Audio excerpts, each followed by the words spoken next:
I heard my name. I shouldn't have shaved it off.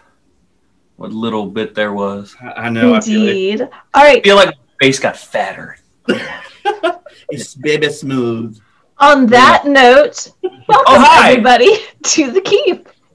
Thank you for joining us today. We are so pleased that you are here with us. This is going to be an interesting session from what I can tell.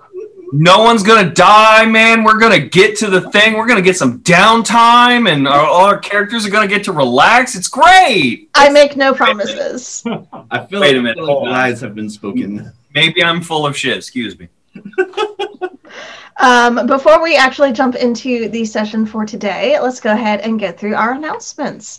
As always, we start with Take This, a wonderful nonprofit organization devoted to decreasing the stigma and increasing awareness and resources for mental health issues in the gaming community. So for those of us who deal with things like depression and anxiety and other mental issues, they have some amazing resources and do a lot of much needed work. So thank you very much, Take This. If you can, donate to them. If you cannot, because you're like us and kind of broke, check them out. They have their social media is out there, and you should definitely find it. Also on social media, you should totally find us.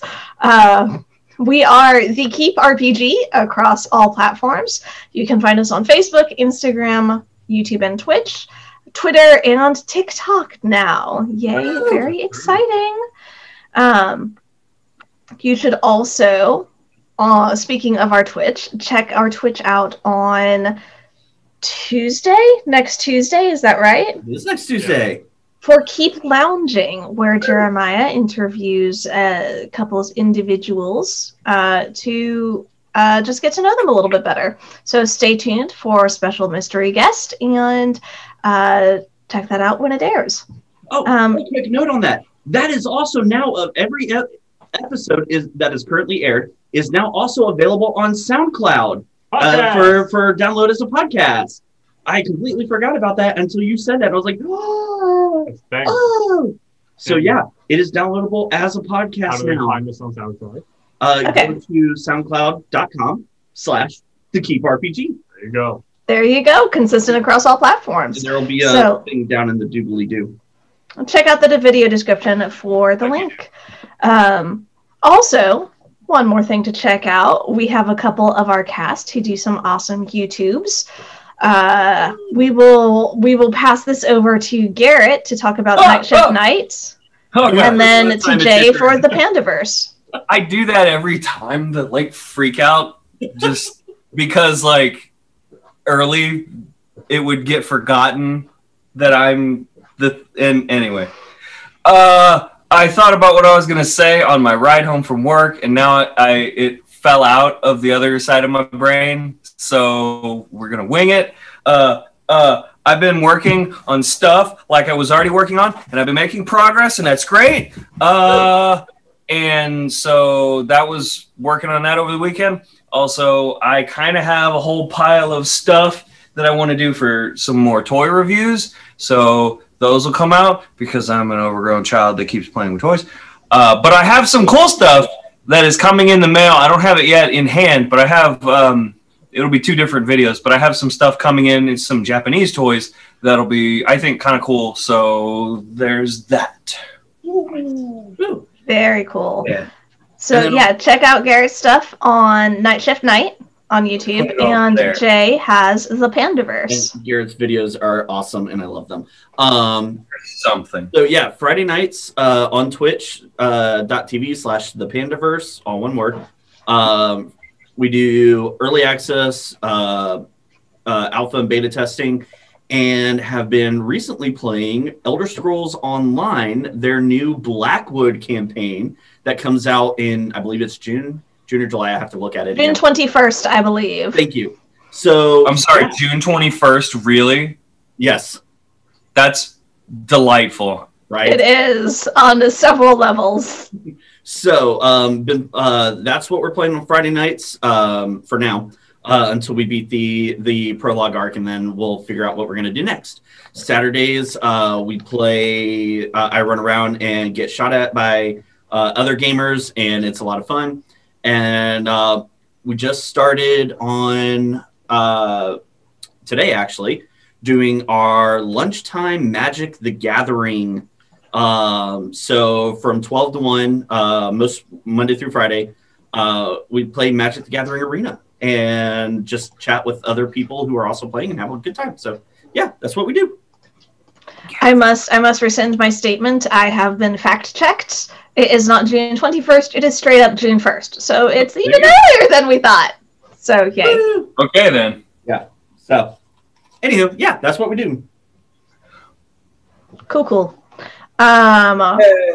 Do we have any other announcements? I'm sure I can come up with something. Oh, I'm scared. I have an announcement. Sure That's called stalling. Do you know? I just realized my shirt's inside out, and I think that's how tonight's going to go. Oh, God. No. I was like, that's a seam. Oh, wait. This is bad. Guys, I'm a sword. You are a sword. On that note... We don't know that, though, Jay. Nobody knows that. You're a sword and you're alone. On that note, we will go ahead and jump into this and see if we can't resolve any of this at all. So, when last we left our heroes, you had split to attend to the increasingly desperate situation in Dragenthrone. You had arrived here after the Feywild, you had entered quietly into the city, and you had learned some things about the Brotherhood being brought in as an official sect of the church, and some of the issues that Sarai has found herself in. And so you had split up, things happened. You had managed to successfully take Vanera to the chapel where she has been healed. I say you. Halberd and Rye had successfully taken care of Vanera. And after the ritual made their way back to the library with a brief pause in Rye's quarters, they had a brief discussion of a familiar face among the archivists, and this face's connection to Halberd's history and to Rye's partner, Oust. Halberd and Rye returned to Denegon, to this world, Celiax's home world, by way of Bound to Please. You made your way to Gertie, where you eventually reunited with Kazator and Doran. We'll get to that in just a moment. And the group learned about the raid on the magic shop, the involvement of Knight Captain Brenton Ignatoris, and a message Gertie had hoped to get to Celiax before he met with Desmond. Kazator and Doran had been on the run after a fairly volatile encounter with Gold Dragonborn Squire Amirin Ignatoris, and the two managed to take refuge in a rooftop storage shed until the immediate danger had passed. Kazator disguised Doran as a human and magicked himself to look like a human version of Lita, Doran's fantasy girlfriend, to ensure that they are able to leave the district unharmed. Garrett's fantasy girlfriend, Doran's actual girlfriend. We'll clarify that for you. That's more accurate. Doran's happy. I'm not. Actually, no. He's still upset. He's still not happy. So never mind. Lauren just slipped that Lita is fake. Yeah. What? Thank you. Doran wasn't so keen on this disguise plan, and he was very sure to address that with Kazator once they arrived at Gertie's. The four of them arranged to have tea with the Dragonborn matriarch the next day, and you left to return to the catacombs for your rest. Celiax, having gone to bed, found himself asleep in his bathtub, which he deemed a little bit safer than the bed itself. And he became aware of this dream state that he found himself in, and he was not alone. He found himself speaking with, he surmised, the Platinum Dragon himself in his human avatar form. Humored by the young Dragonborn, Bahamut discussed with Celiax his travels, the things that Celiax has learned, some of the nature of justice and the fact that occasionally compassion is necessary.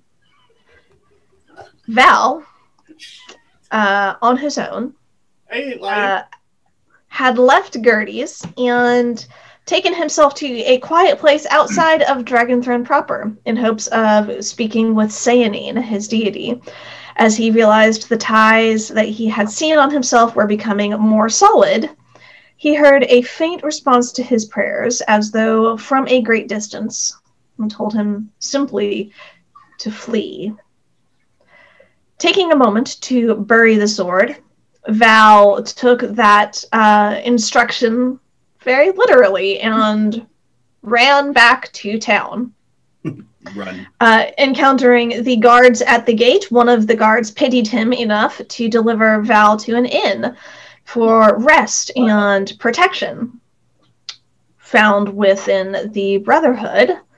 And this group of the Brotherhood offered their assistance, led and initiated by high-ranking Representative Marina. Val did his best to distance himself from the Brotherhood, and he took, or tried to take, his night's rest. But it was interrupted. Rather than waking up in the morning, Val sleepwalked and found himself right back at the clearing where he had buried the sword.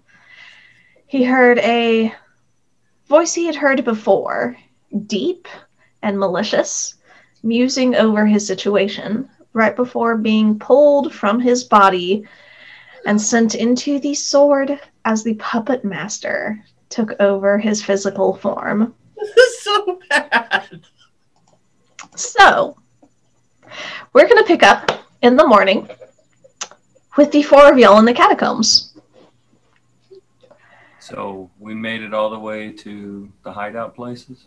You made your way to the catacombs. With Halberd leading the way, it took a little bit of time, but successfully navigated his way there. You managed to find your resting places. You bedded down for the night. You gained your long rest. You woke up in the morning, a little tired, but refreshed and ready for the day ahead. Whenever we got there the night beforehand, I would have just stopped to give Soraya the other sending stone. That way, if she wanted to use the last charge for that day, to just contact Vanera, she could. She thanked you most prettily and accepted, and went off to have a little privacy to do just that. So y'all are awake in the morning. What are y'all doing?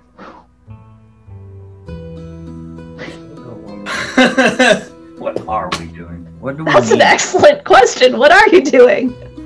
Has anyone Don't heard forget from Val? You had a letter from that you got From Val. From Val, telling you all. Right, so I guess we better be getting back to Val, eh? He's not here. So- Punishment. We haven't heard from Val, and I think we also wanted to check in with Celiax. Is that correct? And Well, I don't know that we were can going- without Val. Another cleric. Well, we're not welcome in the temple. We were going to get Val to message him once we got back with Val. I But thought. we've got Sarai. Okay. Sarai can send messages. Okay. Sarai's with us. I forget who's with us. Soray's we're nearby. Excellent.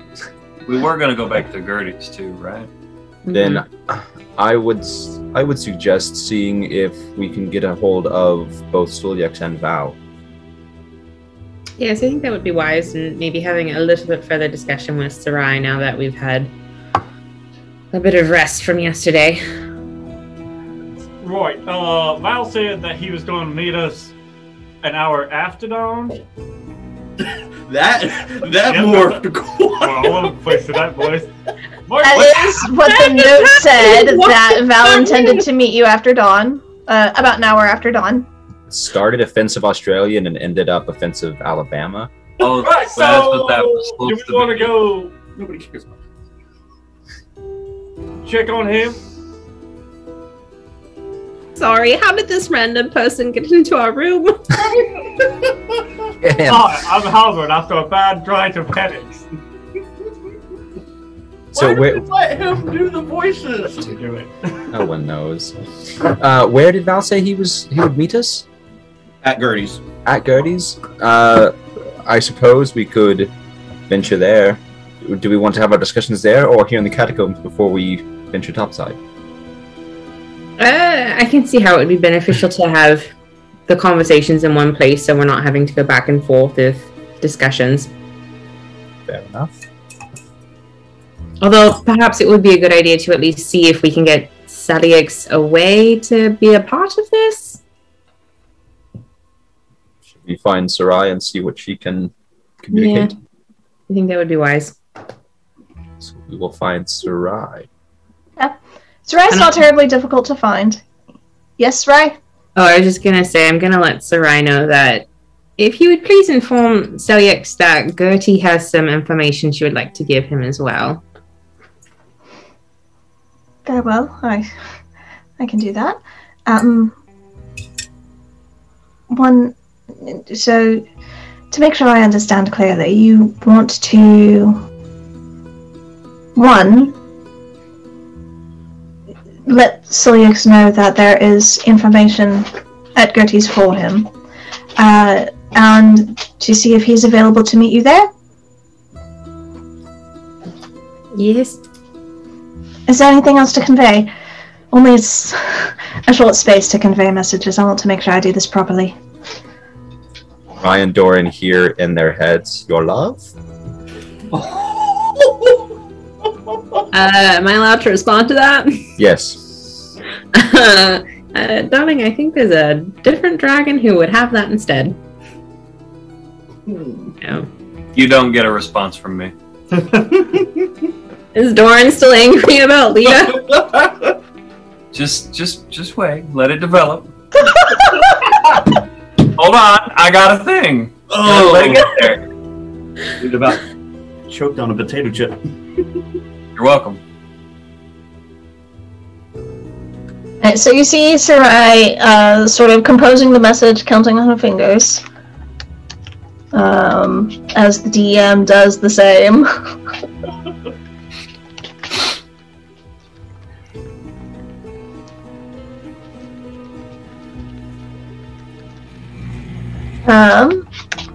You don't have to stare at me as Sarai is composing. What are y'all doing this morning? Are there any other plans you wish to make?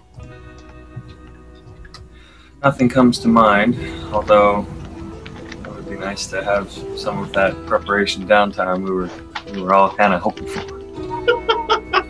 The salt just continues to pour. Nah. Don't put flavors in my stew. How dare you? I'm the chef. That's what I do. I'm the chef of madness. Get out of my kitchen. Dude, we need to put that on a t-shirt. Put that on a t-shirt. Heck It yeah. might sell. We might sell 3 of them. It'll be great. Okay. I have to cover up the one pant leg with the copyrighted stuff on it. I need to get some. Using that particular blanket is quite humorous to me. What are you talking about? So you hear Sarai start to speak as she intones the message that she is sending. Sulyex, a message awaits you at Gertie's. Your friends wish for your presence also. Are you available to join us this morning? So Sulyex, you awoke in your bathtub. The blankets askew. You had a fairly active night of sleep. It's not even tornado season yet. Not yet. Not here in Dragon Throne, at least. And you are woken by about 45 minutes to an hour after dawn is somewhere in that time range. You're woken by a knock at your door. So early, but not unreasonably early, like 7:30 or 8 in the morning. My lord, are you decent?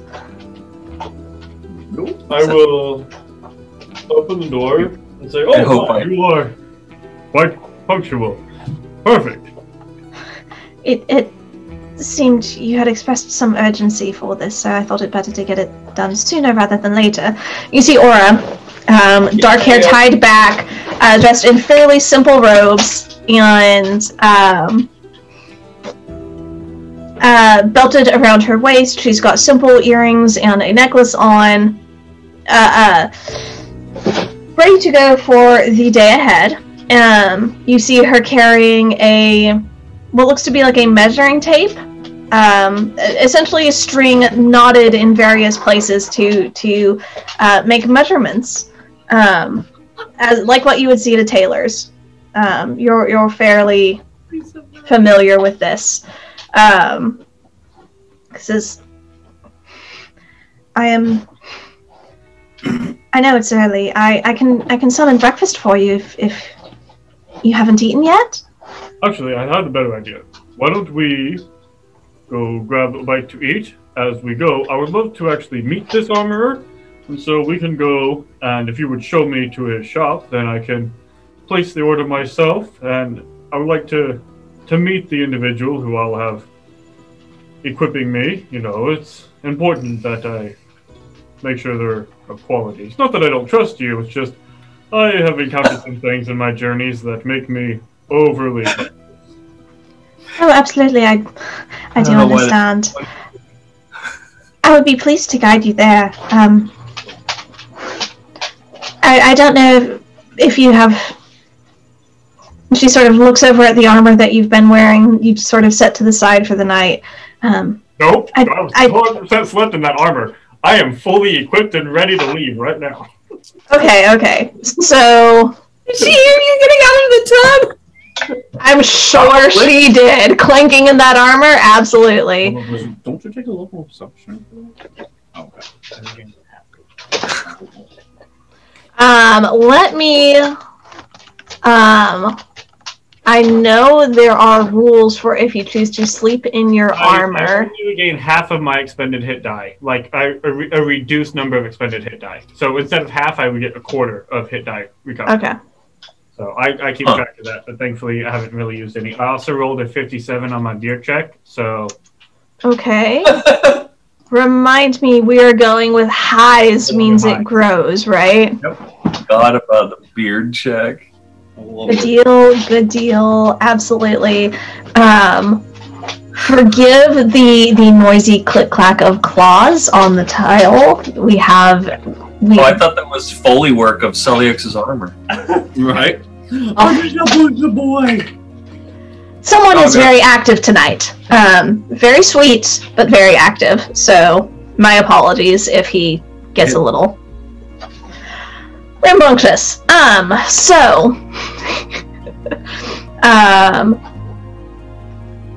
Aura responds, I do understand your hesitation. Trust me, Loretta creates the finest leather armor within the city. You would be, well, lucky if she can actually fit you in at this short notice. I'm sure for the Arbiter it will be no problem at all. I will talk with her and make sure there are no issues. 100% guaranteed your satisfaction, I'm sure. Excellent. Well, are you ready? I'm ready. Very well. Did you wish breakfast on the way? Or I could have that brought up to us? Oh, we can probably find a wonderful turkey leg somewhere around here. You see her sort of raise an eyebrow. Not argue, just like, okay, turkey leg for breakfast, sure.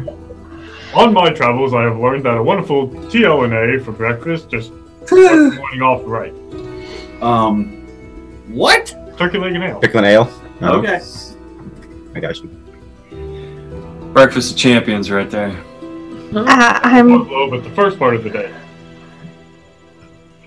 I'm sure it is most nutritious. I will have to give it a try then. Crush is Insight wearing check. off. So what?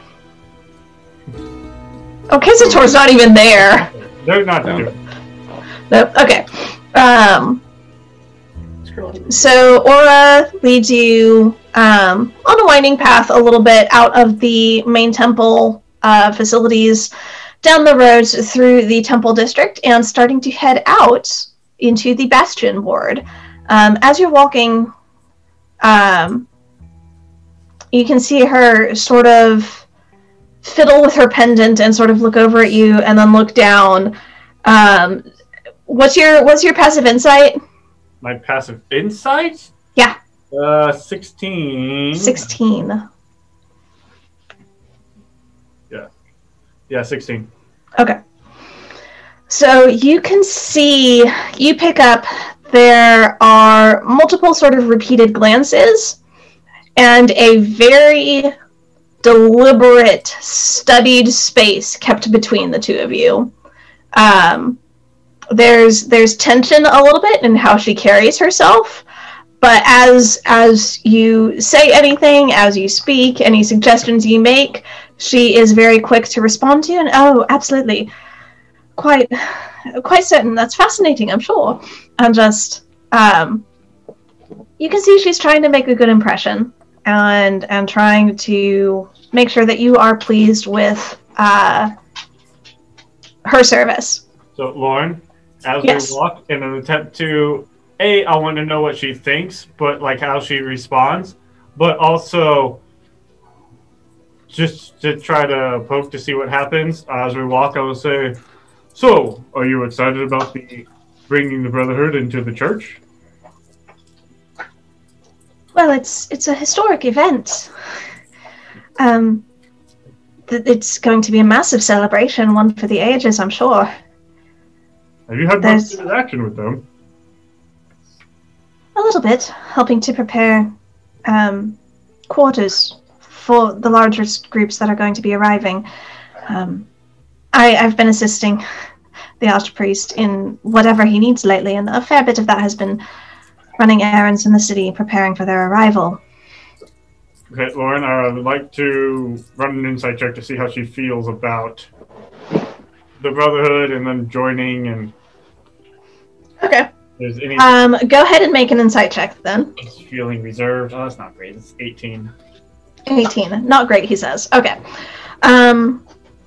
There is definitely a sense of anticipation as she's speaking.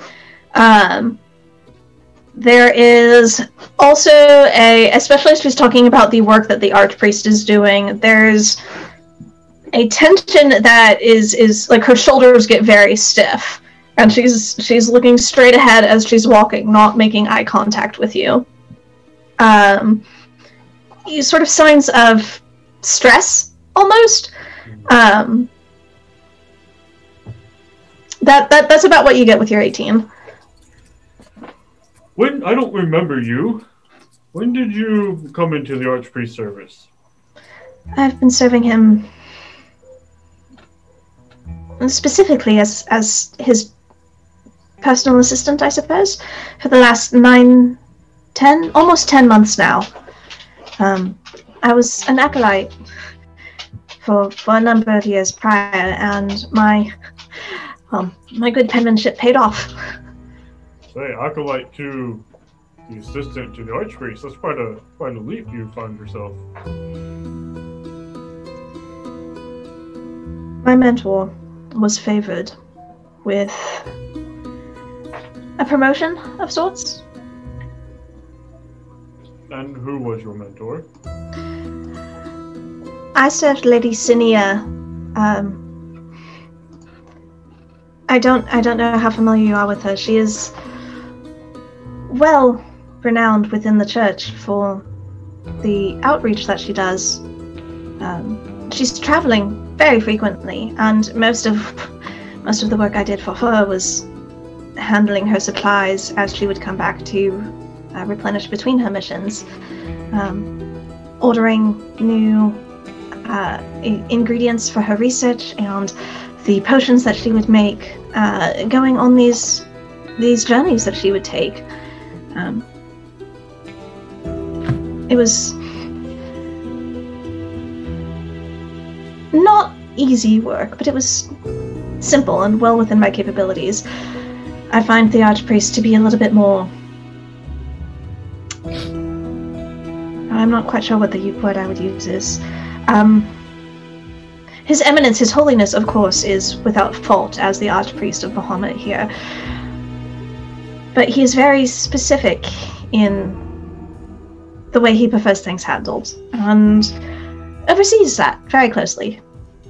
And Lady Thea was not this way? He was often not present. And as long as her supplies were delivered promptly and to her standards, there was more liberty with what I could do. So, where is she now? I'm not certain where her most recent journey took her. Since I've been serving the Archpriest, my attention has been otherwise focused. Oh, here, they have great food in here. We should stop in here. Oh, absolutely. So you go, and I assume this is one of the inns that's opened a bit early with the breakfast service, and make a... I have a nose for finding turkey leg and ales. Ale is easy. Ale is easy to find within the city. Make a persuasion check for the turkey legs. Who was he persuading? The innkeeper. To heat them up and to bring them out. Does the innkeeper happen to be a dwarf? Roll a... Hold up. Let me see this. Roll a D20 to decide what race it is. Roll a D100.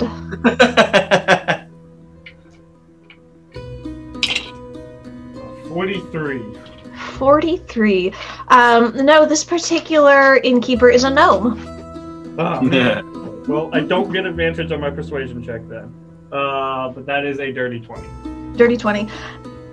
Easily enough. To serve the Arbiter of Bahamut, especially this early in the morning, it's such an honor to have him visit his facility, and he is very, very... It's an honor to serve you, my lord. Just sort of unctuous, almost. You know, he sweeps back his balding hair. It messes up the comb over a little bit, but you can see he's just nervous jitters at the idea of being able to assist you in whatever you need. Well, we're all excited for the Feast of Strengths. Emphasis on the feast. And I give him 3 gold. You see his eyes get really big, and he's, oh, absolutely, my lord.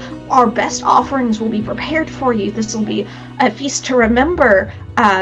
Anything you need, please feel free to come back. Do remember us. We are pleased to serve you. Oh, I never forget a good turkey leg. I do hope it is to your satisfaction. I apologize that they're not quite as warm or prepared as I would prefer to serve the Arbiter, but I'm sure anything at this morning will I mean, not that you are not discerning of taste, of course. And he just goes on and on, digging himself deeper into this hole. Don't worry about the warmth. I can breathe fire. It'll be fine. Absolutely, my lord. Absolutely. And you see him get a little bit more nervous at the mention of you breathing fire. Sometimes this happens. I'm naturally intimidating. Aura sort of looks at you and is like, I do believe that. Right. I suppose... Do you want to eat here or eat on the way? The napkins are here. It'll be a bit neater, I suppose, but do you have a preference? Well, I suppose a quick bite sitting down wouldn't be terrible. And you see her give just a little bit of a sigh of relief as she sort of tries very delicately to bite into the turkey leg without making too much of a mess. Listen, sometimes you just have to get aggressive with it. I say as I bite into it and smoke comes out of my mouth. She's a human, right? Okay, I'm just trying to get a mental image, and it's very funny to me. Celiax, Yes.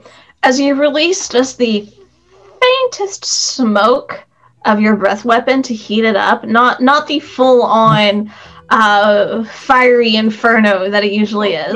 I don't want to burn it. I just want a nice charbroiled taste. Right. There's a little bit of... You see a little bit of the shadows in front of you intensify for a brief moment. Aura looks at you and is like, I mostly thought you were joking about the fire. That's interesting. Never mind. I don't forget I said anything. Forget. Oh, please. This is where I wanted to sit down and have a conversation. This is the perfect time. You were saying... Make a persuasion check. You're an idiot. Modify 20. Okay. You see her relax ever so slightly and lean in and just softly ask, does your mouth normally glow like that? What? I mean, in what regards? Sometimes when I do fire things, it naturally glows. What is it glowing now? I open my mouth. No, not anymore. Just with smoke, it was a bit bright. I should text this out when we're not inside. Sure. Oh, that would probably be wise. I don't think. She sort of looks around at the ale-soaked tables and furniture in here. I don't know if that would be a very good idea. Right, now, here's the deal. You're eating your turkey leg all wrong. You must get aggressive with it, and then you can clean yourself with the ale. And I hand her a big old cup of ale. This is for cleaning. Oh my god. It's so stupid. I love it. Roll a persuasion check. That's a 19. Okay. Muhammad so proud of his holy man. Indeed. So you've been with you see her start to take a little bit of a firmer grip on her turkey leg, and still fairly delicate for what you normally do, but a slightly more assertive than what she had been doing. You see her sort of take a little bit of a larger bite and then take a small sip of the ale, chasing it down. And as you're sort of watching her do this, keeping an eye on it, this is when you get the message from Sarai, asking if you are available to join your friends at Gertie's in the morning. I'm not sure now is a good time. Perhaps trying this again later today would be well suited. You see Aura sort of look at you. I mean, I suppose it's a little bit early for Loretta. Don't worry about that. That was actually... So you know how clerics can send messages, right? Yes. I have met many clerics in my travels, and one of them decided to reach out to me. Don't worry about it. Arbiter business. It'll be fine. Make a deception check. Oh, he did say it out loud. I don't know if that warrants deception check. I was going to say, that's kind of true. That's pretty true. Also, I thought that the sending messages thing could be done in your noodle. You hear it telepathically. You respond verbally. Deception, not nearly as good. That's only a 12. Okay. Because I thought we had done it in both ways with how can reply. I feel like I was honest there. I have met many clerics. Okay. If it had been a persuasion, what would it have been instead? At 16. Okay.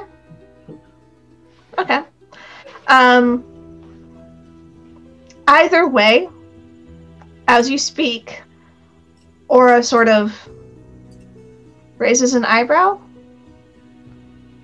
fiddles with her necklace again, and says nothing. I'm sure you're right. Nothing I need to concern myself with. But you said Loretta's should be opening soon. It's well within walking distance, shall we? Excellent, let's do that. Also, is that necklace important? You keep touching it. Oh, no, it's, Tactful. Very tactful. It was a gift. I suppose. Good memories. would you like to see? And she sort of brings it out from where it had been hiding under her shirt. And it is a gold chain, thin, fairly finely wrought, with a small pendant on it, carved out of some metal. Make a perception check. Yeah. Dude, that was terrible. That was almost an 18 down to a 2, so that's a 4. 4. It's hard to tell what it's actually made out of. She holds it up for your inspection for a brief moment and then tucks it back away. It's like it brings me comfort. It's a nervous habit. I know I shouldn't. It's unprofessional. I'm so sorry. Oh, don't worry about that. I was just curious. Come across a lot of pendants in my travels. Some magical, some not. Some hold important. Some are just decorative. Can you tell if it's magical? That would be... Give me a moment. I'll cast Detect Magic. You cast Detect Magic? There is a faint element of magic to it, yes. Something in the school of conjuration. But it's hard to make out any specific details. It's wiretap. I am not knowledgeable in the magics, but it seems to have a slight Sorry, I'll behave. sense to it. Oh, fascinating. I will... Out of valet with me, he was the more magic inclined individual. Oh, I did hear there was a little bit of a kerfuffle yesterday. You released him from your service, I trust. It was apparently entirely unsatisfactory. Was it a from man what I heard. getting into a kerfuffle? Say that one more time, Solix. Was it a man and a dwarf getting into the kerfuffle? Oh yes, they claimed to be from your service. I wasn't sure. It was so... well... I happened across them, but they're idiots. Fair. But Fair. they are I'm sorry you get lumped in with me, Garrett. Also, takes one to know one. Also fair. Because we're all such boneheads. It's great. mind. Who gave you this pendant? Oh, an old friend. I don't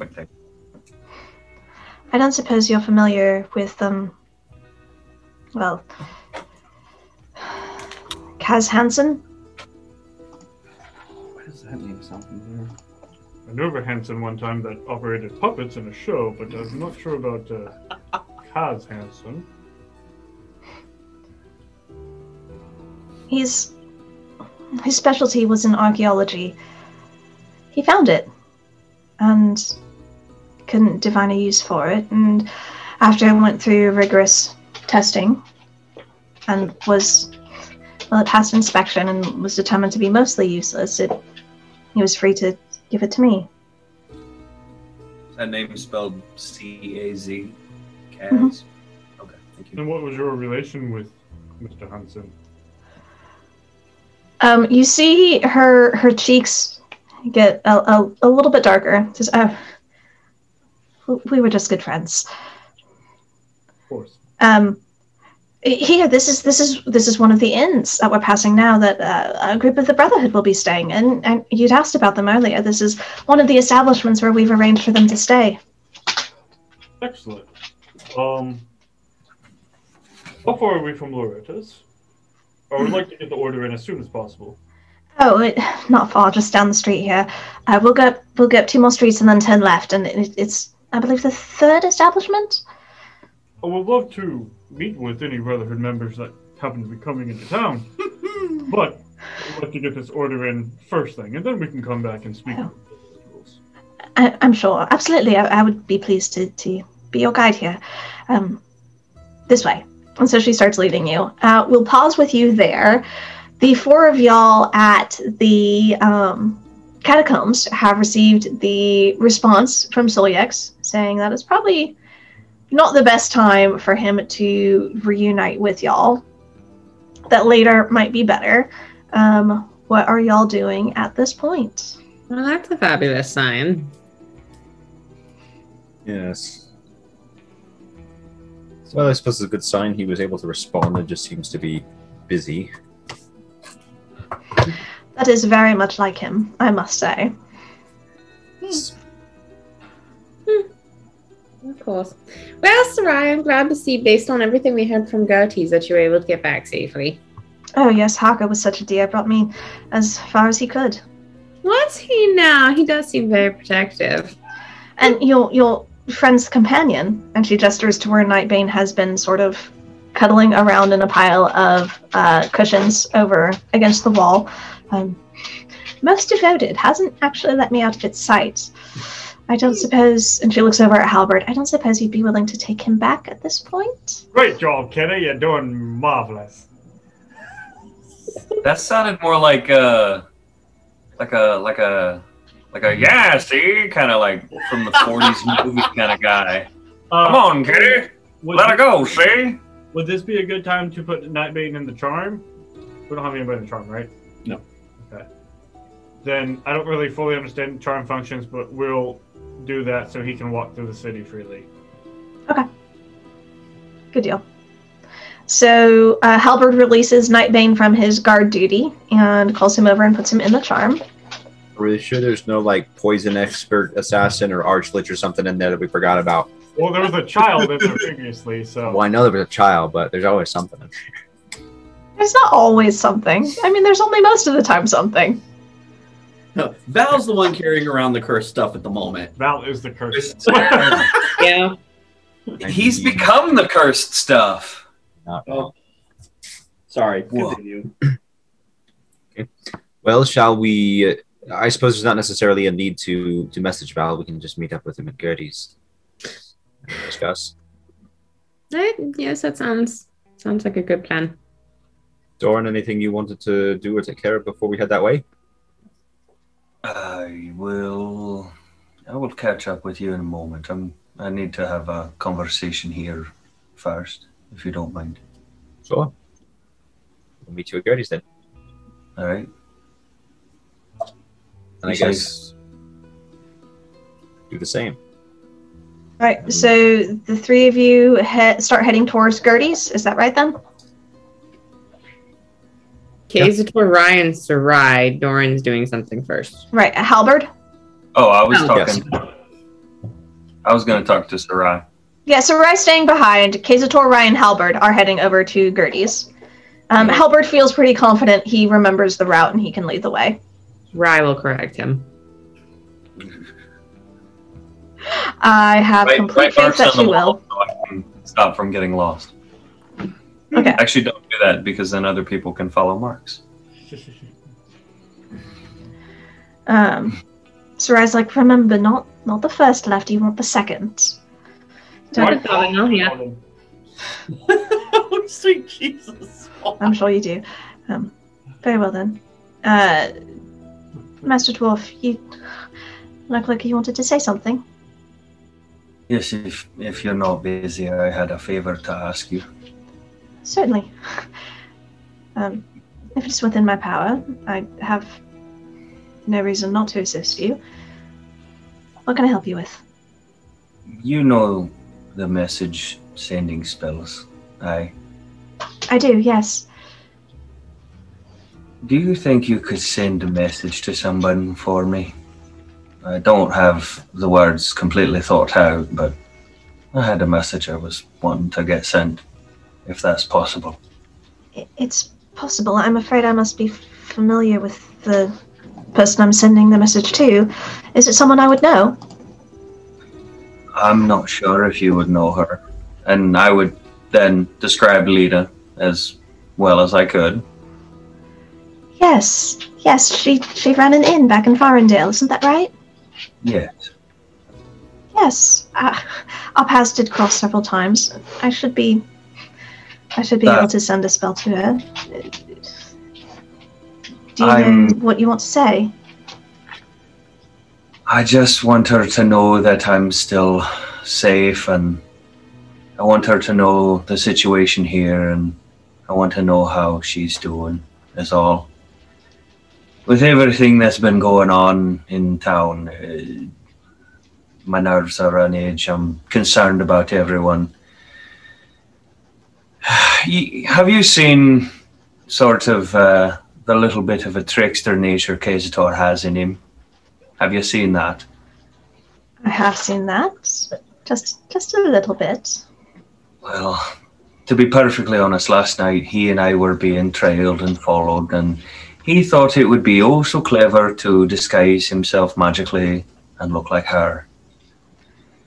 I do see where the concern comes in. And I'm on edge as it is, and I'm concerned. I want to know if she's all right. Because she means a lot to me. If you Very wouldn't... sweet. I would be most pleased to convey a message to her. And her response to you, of course. I would appreciate that, Miss Sarai. Well, so, you want to affirm your safety and ask of hers and of any major doings or warning to be careful. Shall I send her your regards? Is there a particular phrasing you would prefer me to use? My love is still with her.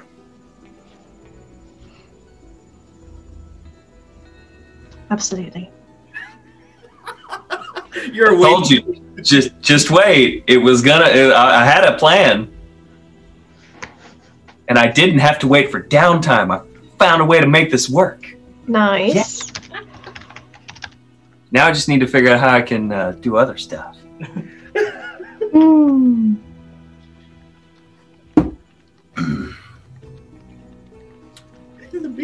It's the anticipation, you know, you got to wait for them to text you back. It's just... Exactly. The best is watching Jordan's face throughout this conversation. That subtle looks of, I'm oh so pleased with myself, but also slightly guilty. No, it was more like Doran's assuming his motives, but I'm not there, so he can just assume. Oh, no. Like, I'm not, like, even when this situation is done, I'm not done. I got more paths to walk. I got more conversations to have. Are you going to backhand case Troy again? It wasn't a backhand, it was a gut punch. It was No, a gut punch. That was a gut punch to him, and then I turned around and punched Halbard. Because both of them were picking on me. Can we... yeah, you did what? 3 points of damage? And then he turns around and was like, 35 cold damage. Yeah. Not quite that much, I don't think. It was like 12 points. 13 points, if I remember right. Either way, it was negligible because I'm a hardy dwarf man. I say that I was at like 88 points out of 100. I had more.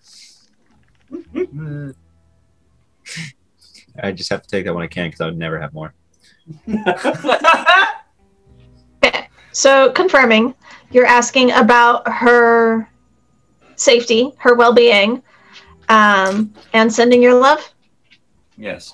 And just generally, and I'm okay. How are you? Is everything safe there?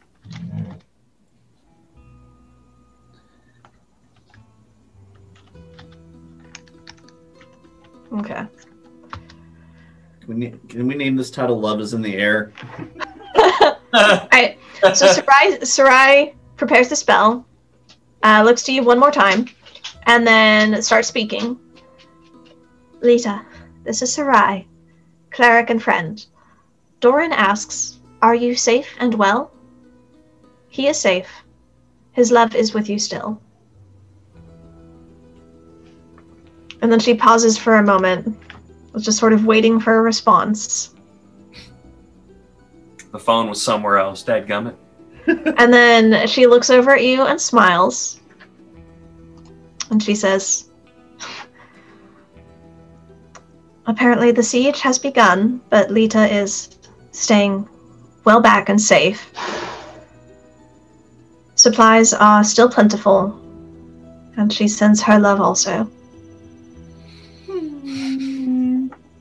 I take Sarai's hand.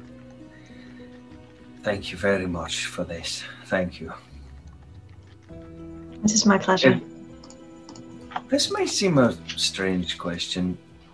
How might I spell your name? My name? S-A-R-I in the common tongue. S-A-R-I. Thank you. I've not really explained this to the rest of them, but the names of my family and my extended family I have etched on the inside of this chest plate. And I was hoping I could add yours to that.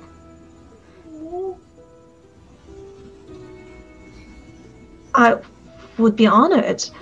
I'm afraid I don't know if I merit such an honored place with you. No, I feel so. You have been helpful to us. You've put up with us, and you take care of that young lady, that little girl who means so much to the rest of us. As far as I'm concerned, this armor is for you lot, not for me. It's to keep me alive so I can help save the rest of you when I can. Those are noble sentiments. I'm afraid I've been practically useless lately, and you see how well my care of Vanera has turned out. Now, that's not something you were in control of, though. More forces. Aye, what? It's not something I prevented either. Aye. I think if we're at least trying as hard as we can, we're at least doing something, though. And I'm grateful to what help we've got from everyone involved. Well, for what it's worth, Master Dwarf, I'm pleased to assist you in any way that I can. Thank you. And I'm sure the rest of them, despite what they may or may not have said, I'm sure they're grateful too. I suppose now I better catch up with the rest of them. If you don't want to get too lost, it's probably a good idea. The catacombs can be a bit tricksy if you don't know where you're going. Aye, hopefully though, a dwarf can find his way underground. Is it left or right? Would a map benefit you? Just Milo. You say a dwarf knows his way around underground. Have you met Milo? He runs the still here. The one I pretend not to know about. He's got the map of the area etched into his walls. It's beautiful and quite genius, if I do say so myself. Would it help you to see that? That might not be a bad idea, although I'm definitely going to be separated from the rest of them for a while. It's just around the corner here. It won't take but a moment. Alright, I'll go do that. Right. We're splitting the party again! Yeah! So Doran, I'm going to take the picture of this map here and text it to you. Hell yes! Garrett gets secret info! Garrett does get this info first. Garrett, you remember what happens when party members go off by their lonesome. No, only Yeah, but I'm not fucking around with, like, evil magic items. I should be fine. Should being the key word. I trust nothing, but also, I'm not a complete idiot, just partially. He says holding the axe that he sold his soul for. He didn't sell his soul for it. He sold his dying breath. Two entirely different things. That was another thing I was going to get Sarai to do, but I don't really have the time to do it. Shit! Can you look at this real quick while I go look at the map? Right, so we'll pause there with Doran as he is very briefly studying this. And we will jump over to Val. No crap! Oh, goodness. Val. Why? What is this? I forgot that's the first time most of y'all have seen that. Any of y'all, really. Shit. Don't even know. They don't. They really don't. When I say it's a mess, like a warren of catacombs, and it's really easy to get lost, I'm not. You gave us the name the other day. What did you say it was called? Rorschach's Catacombs. I don't like you. Is this of your own making, or did you find this somewhere? No, my own making. Did you just y'all don't even know. Doran's going to like make a quick copy as best he can. Holy crap! Real quick before we jump over to Val, Doran, make an intelligence. Make a check with your stone sense at advantage. You got this, buddy. I forget what I roll for that. I always forget. It should be plus 12. I believe that's right. It's intelligence double proof. So Within stones. All right, well, 17 or 15 plus 12, so I think both are pretty good. Both are pretty good. Yeah, no, you can get this down. The way Milo has inscribed it makes it really easy for the symbols and the map itself for you to pick up and to sort of keep this in your brain for a little bit, at least long enough to get it down on paper to guide yourself. He's got it like dwarven written notes, so it's like easy language for dwarf to read. Yeah. Essentially, yeah. Okay, jumping over to Val. Val. Yes? For the latter part of the night and into the morning, you know hours have passed. You know it's been a significant chunk of time, but you are a little bit cut off from everything. From the sense of time, from a sense of movement. You know you are moving. You know there was a fairly lengthy period of stillness as the puppet master, this individual was moving and stretching and learning the limits of your physicality, of the way that your body can shift and move. I'm not a strong boy. And muttering all of the while of, oh no, we'll have to change that. Oh, not nearly flexible enough. Oh God! What is this? What is this? Oh, scars. Ugh. Have to take care of that. And just sort of this running checklist, and it's just very sort of impersonal and kind of offensive the way he's talking about your physical form as oh yeah, no, we can shift this, we can change this, we'll adjust that. Very sort of grotesquely possessive of what he's viewing, and he keeps referring to it as a puppet. I'm not okay with this. This is bad. As you start bless you.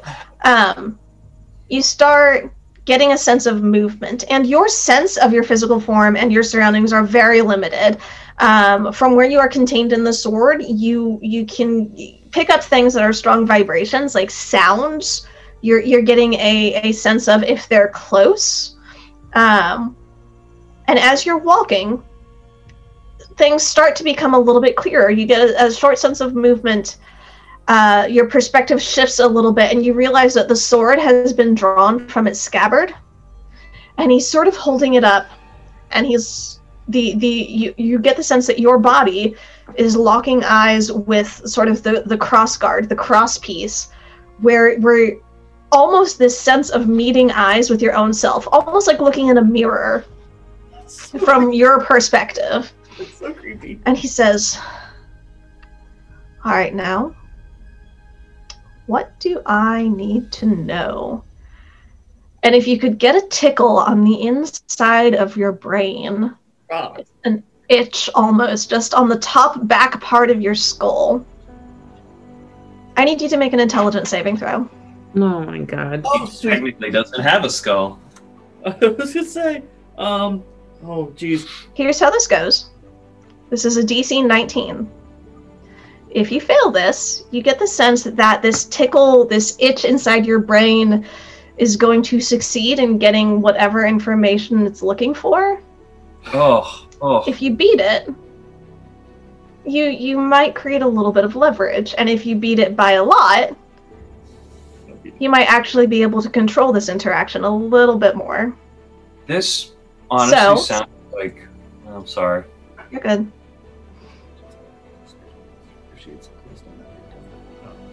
So, Val, what's your intelligence saving throw? +3.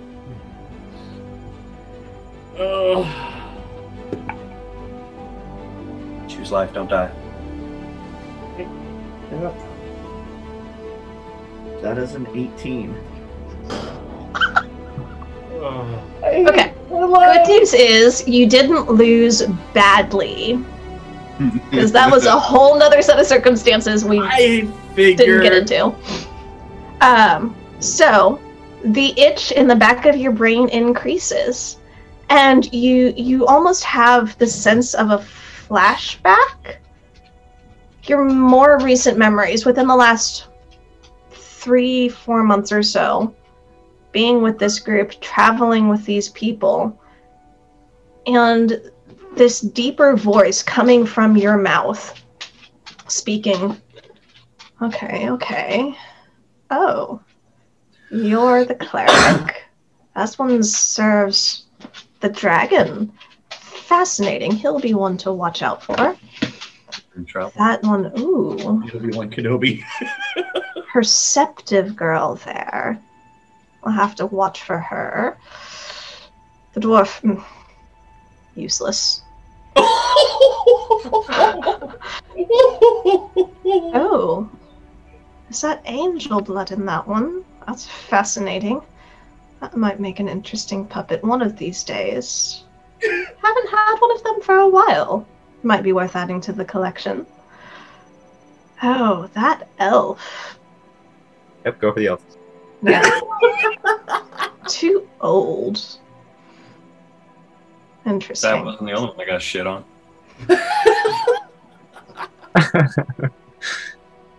Still, Sorry, John. I love you, buddy. Still, Even there's if the potential evil sword- here. Now what do you normally act like? What do you know of yourself? And I need you to make a charisma saving throw. Nothing. Get a natural 20. I am.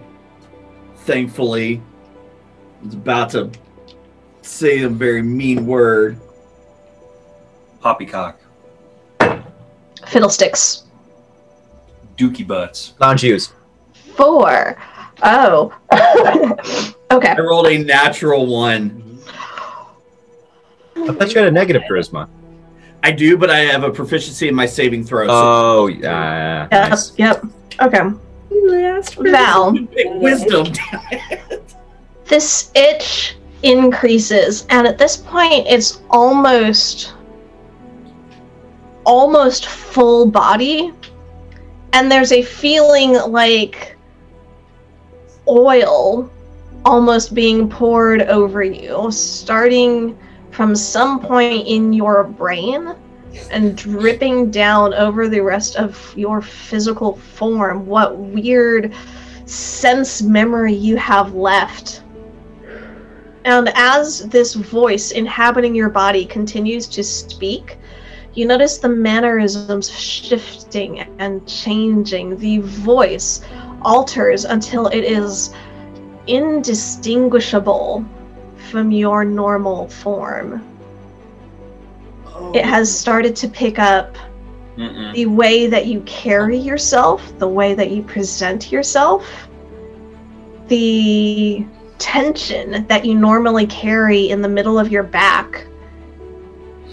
It starts holding your body in that way to mimic almost perfectly the way you carry yourself. Well, I suppose that will do for a start. Question. Yes. Do I feel any of my connection to Sanin whatsoever? At this point, not really, no. So in that case, what about Tana? You sort of reach out your mental presence towards that space where you know Tana had lived, and you're used to it being freezing cold, numbed almost, iced over with the touch of your goddess from the intervention that you had requested. And as you reach out your mental presence towards that same spot, you feel this oil slick presence moving with you. And you hear the voice speak out again. It's like, oh, no wonder this was so easy. You're scarred.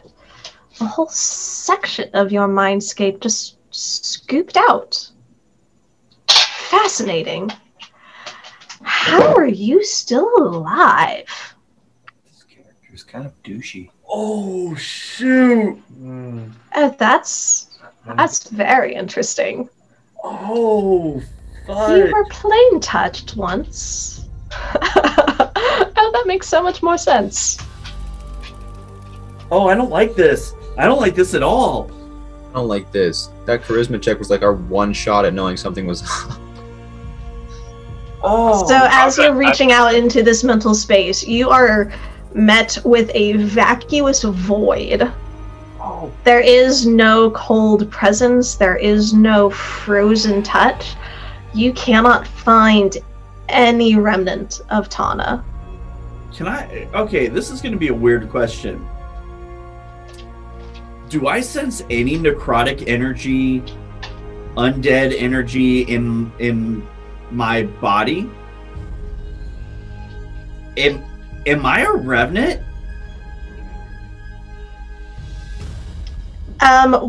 What are you trying to reach out and make this connection with? Because you're familiar with your mindscape. You are entirely cut off from your physical form at the moment. So you can perceive it from the outside. Right, because so basically, what I don't know how Val. Lauren, what did you do to me? God power. No, There are two things that happened, and I didn't do either one. You asked your deity to sum up what Val knows. You asked your deity to free you from the traveler's hold on your person. Hey, he's here! It's a dude! Woo! Just in time for me to die. That apparently. stuff. I thought that happened already. Oh. That's point 2. We'll get to that in a moment. Oh gosh. Point 1, you asked your deity to remove any link the traveler had with you. Right. Historically, you know that was through Tana. And so when you requested that of Sayanine and requested that intervention, she made that work. She froze Tana's hold on you. Like she cut it off essentially. And that was when you, for all intents and purposes, kind of became human, like you had been before Tana's influence on you shifted you and changed you. Then you died. Yeah. You know that when Kalishtar die, their quarry spirits, their quarry partners, pass on to the next individual in this bloodline, essentially. You hadn't really known a whole lot. You hadn't really made a whole lot of actual progress with sensing Tana. You hadn't really known she was gone until just now. Okay, so and this is where I'm kind of dipping into death domain cleric. One, would Val even know, like, how familiar would he be with the idea of basically a free will undead? Like, is Val alive? Is his body alive, or is he undead? From what Val has experienced, he's pretty sure he'd been alive. Like, you're familiar with ghosts and zombies and wights and ghouls and vampires and other common and less common forms of undead. You know, necromancy is the like abhorrent to Sayanine. So you know a fair bit about these arts so that you've studied them such that you can fight them effectively. You don't think you're undead. I mean, philosophically, you died and then were brought back to life. You're pretty sure that brought back to life part was effective. You're pretty sure that you're actually alive. You think. Oh, balls. Okay. All right. I'm gonna try dumb. Because not like I have a whole lot of other options at the moment.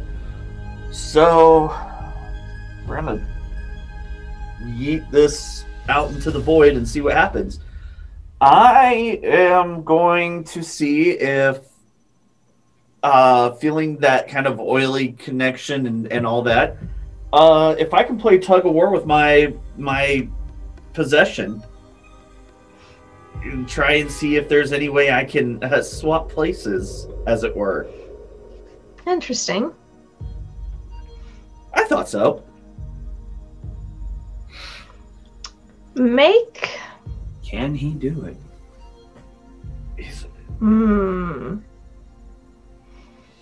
Like, I'm going for a extension of will type deal of will. Yeah, you're really wanting to use your wisdom, I can tell. Yeah, no, I'm picking up what you're throwing down. I am, yeah. It's like some Ichigo in the hollow world with the negative version of himself fighting against himself. This is some anime nonsense right here. I love it. Make us just a straight wisdom check. Okay, I'm good with that. I'm good with that. I am throwing this dice in the chuck. I will take that. Straight wisdom, right? Yep. 24. You got a natural 20? I got a natural 20! Nice, nice. Okay. Where were you on the charisma check? When? Okay. Here's how this goes. New couch. You focus on this oily, slick sensation that's sort of coating your mind and your presence. And you feel where you think it's tethered to you, a variety of points across your form. You're still thinking of yourself with arms and legs, with your torso, your head, your mind. This is this sort of, you're still thinking and imaging yourself as a physical person. And so you're feeling out for these points of contact where the source of this oily, slick, itching, creepy, crawly sensation originates from. And you're pretty sure with that wisdom check, you're pretty sure there are 11 of these tethers. And you start gathering, triangulating, figuring out where they lead to. You're pretty sure.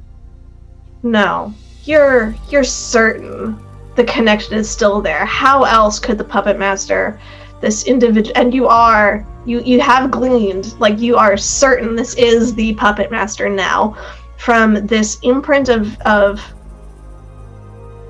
information and personality that has been left. You've picked up on this. A little bit of the identity and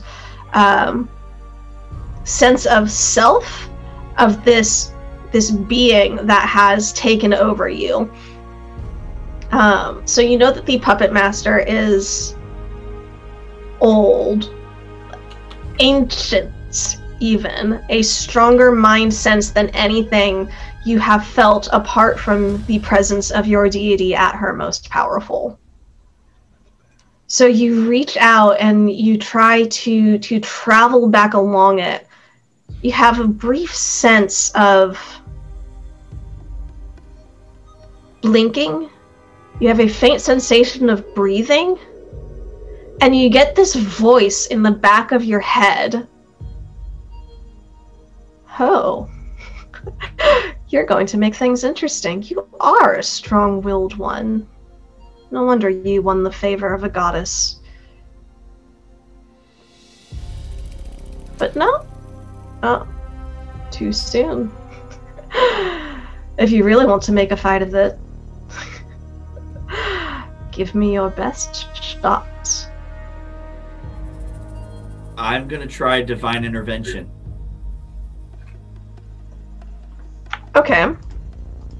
I'll give him his best shot. I'm gonna do it. Let me look this up real quick. In case she lets this happen.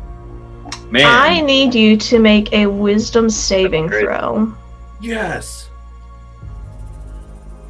Because at this point you have a brief feeling of breath in your lungs, a brief sensation of knowledge of where your body is and what it feels like. You are not in control of it at this point. Divine intervention requires you to call on your deity to intervene on your behalf when your need is great. And words are going to be very difficult at this point. So this is a fairly high DC to get enough control to get the words out to summon the divine intervention. So go ahead and roll. All right, boys.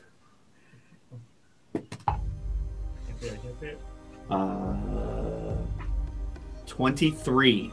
23. Natural 5. Oh, wait. Hold on. That's a 6. 24. You have a plus 18? No. It was no. I'm sorry. It was a 16, not a 15. Okay. I was like, wait a second. That would be awesome. I mean, that's paladin level of broke right there. 20 paladin broke. No, sorry. That was a natural 16 plus 8. Okay. 24. Gotcha. Okay. That'll do it. So you fight, you push through, you interpose yourself just enough.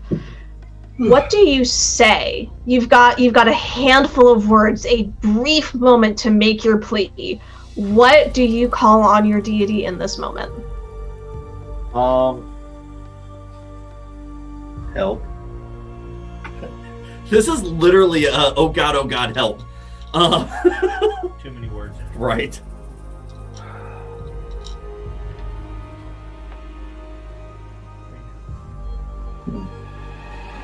All right. Do I have a limit on words, or is this just how quickly can I say this?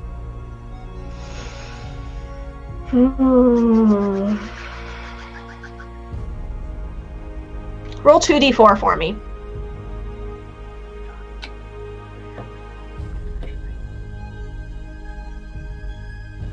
Seven. 7. You got 7 words.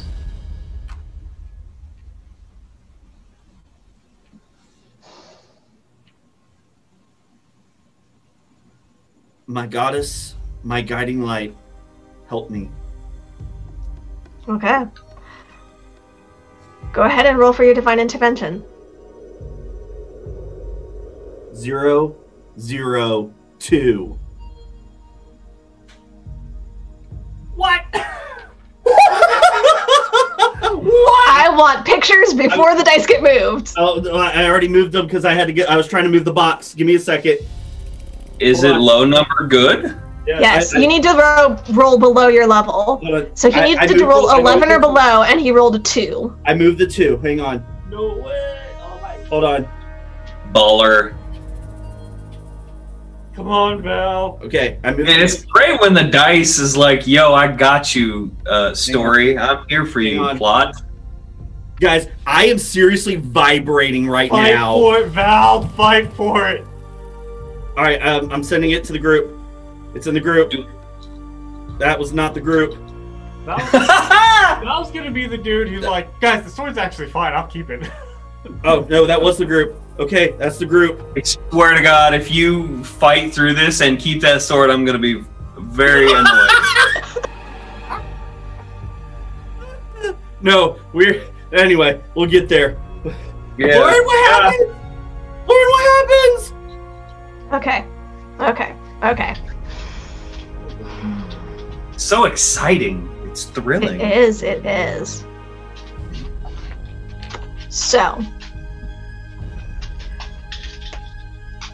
you call upon your goddess in this brief moment where you eke out the words with this single breath that you've managed to steal from the puppet master.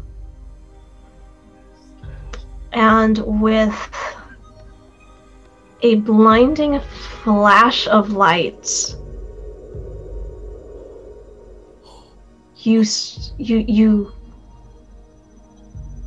are knocked flat on the ground, the breath knocked out of you. In your hand, still gripping tight, you feel the metal hilt of a sword. That is the first sensation that comes back. Second sensation. Breath in your lungs. You feel a pounding, throbbing heartbeat echoing through your body. You are back in possession of your physical form for a moment. Do I have... I mean, I took a long rest, but You took a long rest. Your body feels like you would expect it to. Waking up in the morning, stretching, a little sore, a little overstretched. Greater restoration. Okay. You cast... You have the diamond components? I do. Okay. We had so many diamonds and diamond dust. Like, oh my gosh. You cast Greater Restoration on yourself.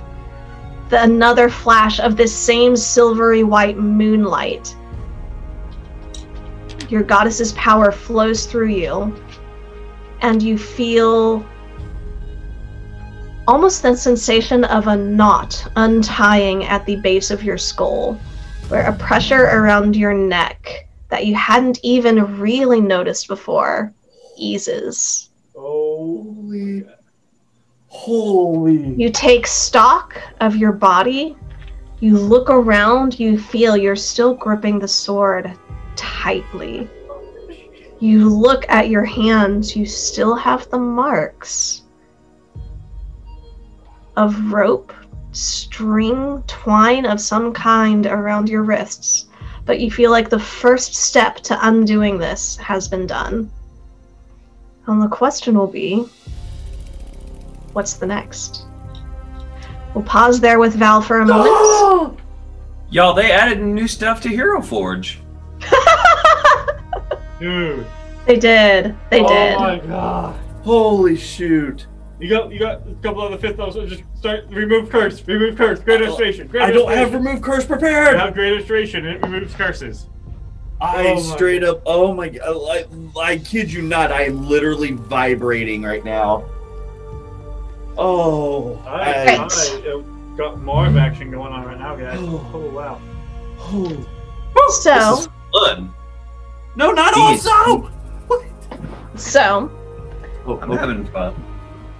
Doran, we'll jump to you real quick, because with the map that you have, it is not difficult for you to make your way through some shortcuts and side passages, getting things figured out, and now really getting a sense of the layout of the catacombs. You catch up to your friends very easily. You get a sense that having this will cut down travel times to and from the catacombs pretty significantly. So you managed to catch up with the other three as they are heading out of the catacombs. And question, just for my sanity, were y'all heading into the sewer system to go a secret route, or were you heading out of the sort of front entrance of the catacombs as mourners into the city streets? Did Gertie give us an indication of what's going to be a better route to get back to her? You've done both ways now at this point. Oh god, that's the room Val was in? You get the sense that... This stupid thing is sideways. Yeah, it is. Sorry, that was my bad taking the picture of it. You're fine. I'll fix it. If you disguise yourself appropriately, going to and from the main entrance is going to be probably a bit faster, but it's going to be more secret and more hidden going through the sewers. Potentially also more dangerous. You don't know what you're going to encounter in there. Oh my god, it's all numbered, Lauren. I just zoomed in for the first time. Holy crap. Yep. Y'all, there's triple digit numbers on this. like y'all need to know this map be crazy. Alright, your shock and surprise. So my vote would be to do the sort of faster route since it's the morning, unless looking like we're sneaking. Can't hear you, Jordan. You're muted. Helps to be unmuted. I think there. Okay. I said I'm fine with that. I'm assuming I haven't caught up with them yet. So. You have. At this point, you've caught up with them. Well, then I'm definitely going to share the map. This is how I found y'all so fast. So let me... you want me to text it to him, or...? I'll go ahead and I'll text it to him. Okay. While y'all are deciding which way you want to go. So, to catch up with you, you remember the distillery that's down here with Milo? He had the map, and so that's how I've caught up with you. And these caves are far more extensive than I suppose we thought. In fact, they're very extensive, and it looks like an anthill. And I'm talking to stall for time for text messages to go through, because, you know... Well, K-Store and I were thinking that it might be better to appear as mourners and leave through the front entrance. Did Dora and Halberd, did you have preferences? I'm fine going through the more subtle approach. Are we mourning? Mm-hmm. Yeah. What are we mourning? Recently deceased. The death of... I didn't know if there was a specific reason we were going as mourners and not just travelers. Just wanted to get my... Catacombs. Our collective cousin, Gerald. Probably one of us, only one of us is related, I would guess. I'm taking the piss right now.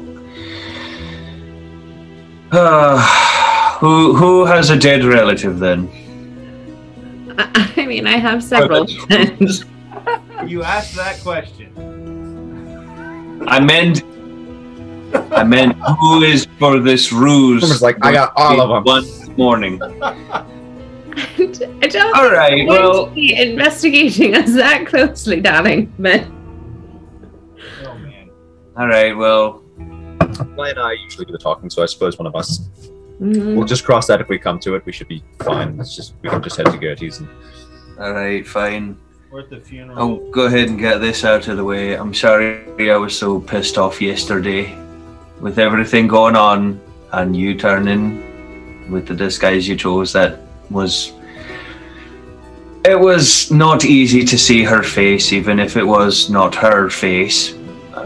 With everything going on, this has been stressful and I've been worried about her, so I'm sorry I got so pissed off. No, it's quite all right, Doran. I also kind of forgot we got back to Gertie's and her shop being ransacked. We got a little distracted. Yes. In leaving the city, I thought a couple might be less conspicuous than, well, obviously the ASMR and dwarf we were, and I thought a friendly face might be comforting, and I suppose I chose the wrong face. Your logic wasn't misplaced, but it was just poor timing. Understood. Anyway, water under the bridge or over the dam or wherever you like it. I just wanted to apologize for being a shit ass. Anyway, we need to get moving. Let's get to Gertie's. So let's go. Okay. I still don't know if I'm right, but let's get moving and do what good we can. It's natural to worry. Maybe something will take your mind off it. Hopefully in a good way. I'm sure something will take your mind off it. You're probably right. Alright. So y'all make your way. What was that, Garrett? And we walk. And you walk. You make your way through the city streets, heading towards Gertie's. You walked this path last night. Tracing it in reverse is not difficult, especially with Rye's, very keen memory and Halberd's sense of direction. You managed to make your way pretty easily. we are going to take a very quick break and take care of the doggo that keeps trying to jump into my lap, and be right back. So thank you very much. Hold your applause. Crying. I'm sticking with it now. Thank you guys for the very brief detour. Jumping right back into this. So, y'all, Halbert, Kazator, Doran, and Arai are heading to Gertie's. You have arrived successfully at this point. It's still fairly barren. It's been cleaned out. Everything's sort of been presented as well as it can be, but it is empty. It is like the shelves that were once fully stocked and bustling have now just been completely emptied. It is a barren shop. The door is open, and you see Gertie walking out with this other much younger dragonborn, copper dragonborn youth. And as y'all are walking in, he's walking out and he's saying, "Now, Miss Gertie, Mama says that if you need anything else, any other meals, anything we can do for you, just let us know." Sounds like it's related to Halbert. We'd be so delighted. Just anything we can do, you know that. And Gertie's patting him on his shoulder. He's like, "Yes, dear, of course. I will certainly let all of you know if there's any need for any other meals. I'm well stocked for the next week and a half, at least at this point. So do thank you. Spread the word now. Bye-bye." Definitely a southern community. Yeah. Oh, you're hurt. Here's a whole casserole just for you. So she gently ushers him out the door and turns to you as you have come in and sort of stood to the side and says, like, you see this sort of sigh of relief that you're not carrying anything to give to her. Says, "Well, it's been a morning already. Is it time for tea already? I confess I've quite lost track of time." So she sort of looks out the window. It's like, "No, it's still a bit early, but no. Tea is for any time of day, absolutely." Do come in. And you see where she leads you into the back room. She closes the door and locks it real quick behind you.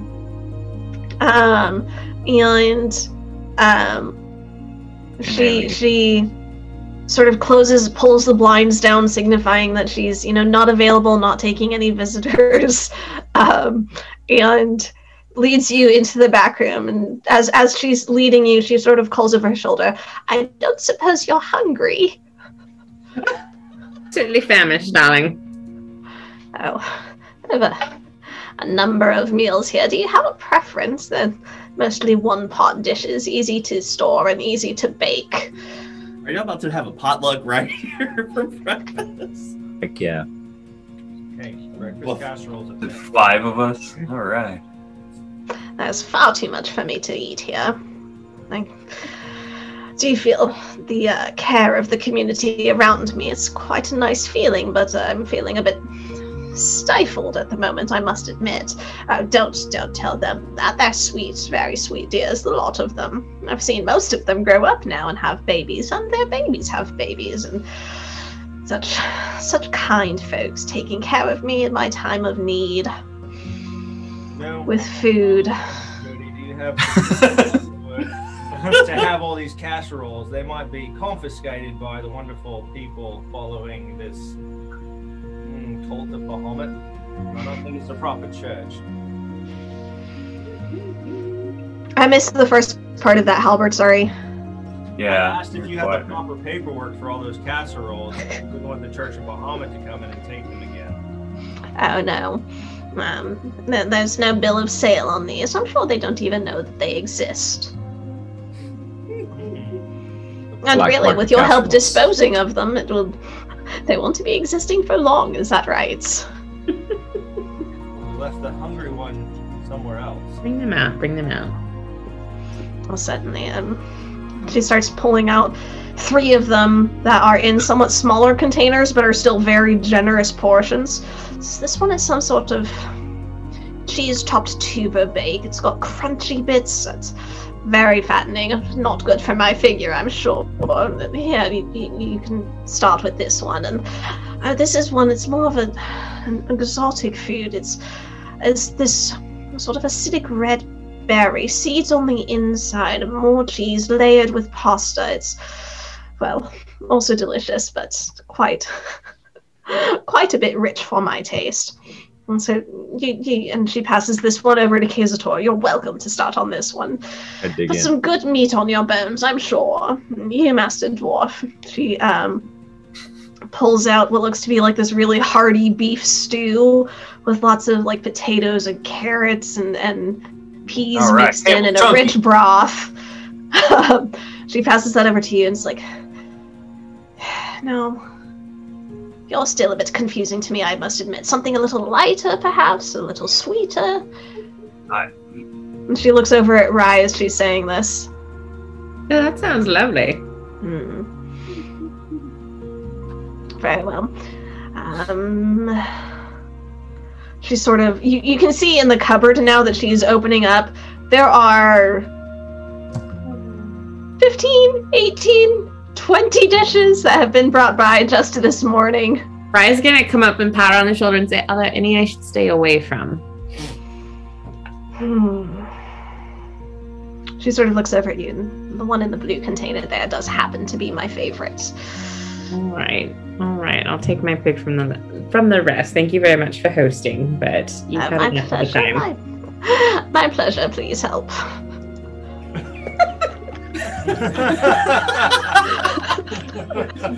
the slow realization around the room of like, hey, what? Actually, Gertie, I was wondering, would it be possible to borrow your back room with Kazator? I have a question I'd like to ask him. Certainly. It's at your, at your use as you wish. Do you require privacy? I can enable the charms, the silencing charms, so that there's no sound passage between. I mean, I'm not opposed to that. I don't think I'm worried about you eavesdropping unless I really should be, in which case, maybe you should activate. I'm just gonna smile and wink.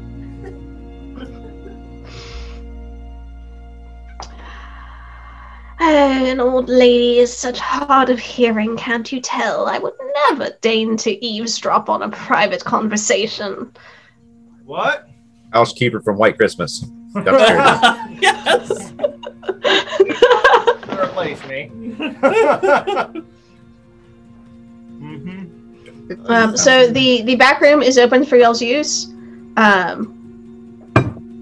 What are y'all wanting to do? I cast Lesson Lore. What? Kidding. Go ahead, Copper. Okay, so there's a matter of unfinished business if you have a proper moment while we wait on our cleric friend. Yeah, we don't know that.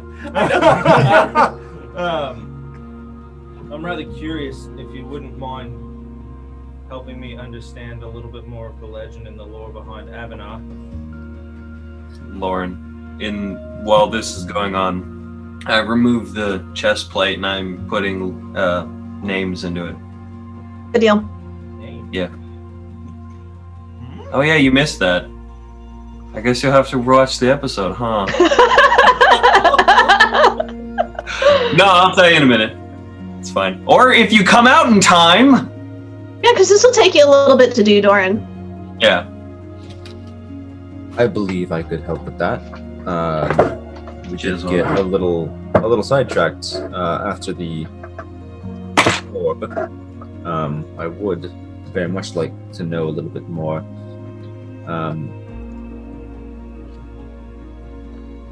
Probably not about the orb itself, but either the Sanctum or probably Abenar himself. I'm thinking Abenar himself would be very beneficial to know a little I bit. think y'all are muted or something. I don't hear. Can you hear us now? I hear you. Heard Jay. All right. Yep.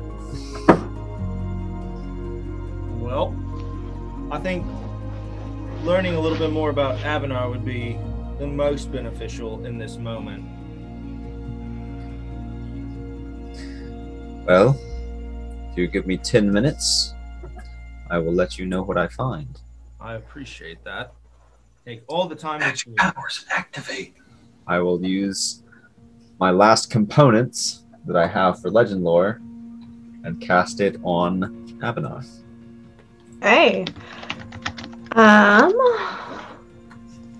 Let's see. Pull this up here. So I'll cast it and name Abanar, not cast it on Abanar.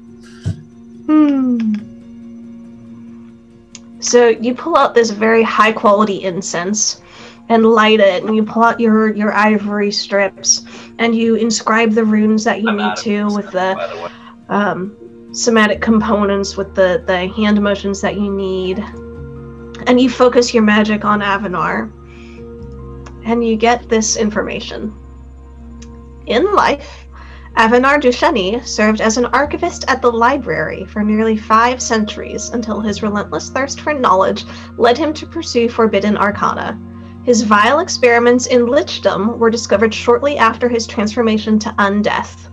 Unable to locate his phylactery, a group of powerful archivists and librarians banished him from the library, revoked his access to that sanctum, tore a portion of his power away, and imprisoned him in an extra-dimensional space.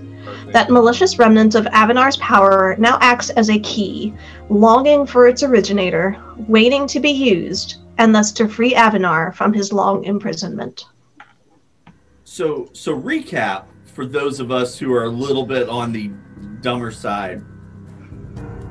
Hello. Avanar, the Archlich, Arch meaning very powerful, Lich meaning bad, very bad. Debatable. Was a member of the library. Perfect. Did a very bad. Had enough of his power stripped away to create a wish spell. Yep. And the rest of him is trapped in a pocket dimension that Val is currently carrying in a pouch. I believe the wish spell is also his evil one. And we dropped a freaking ancient black dragon on him? Not we, you. Yeah. I'm gonna go now. Which apparently he dealt with. I imagine we would be guilty by association too. He probably doesn't like us either. That We also took the one away who the- stole my thing. And we took away the gift that we left for him. I'm out. That wasn't a gift. Yeah, no, that was not out loud. This is doo-doo. So, Kazen's is tour. This horrible. flood of information fills your mind. So it would seem that our friend Avanar is in a weakened state in his current imprisonment, and as you already know, you hold the key to his release. And prior to his lichdom, he was an archivist at the library and was banished from there for pursuits of forbidden magics.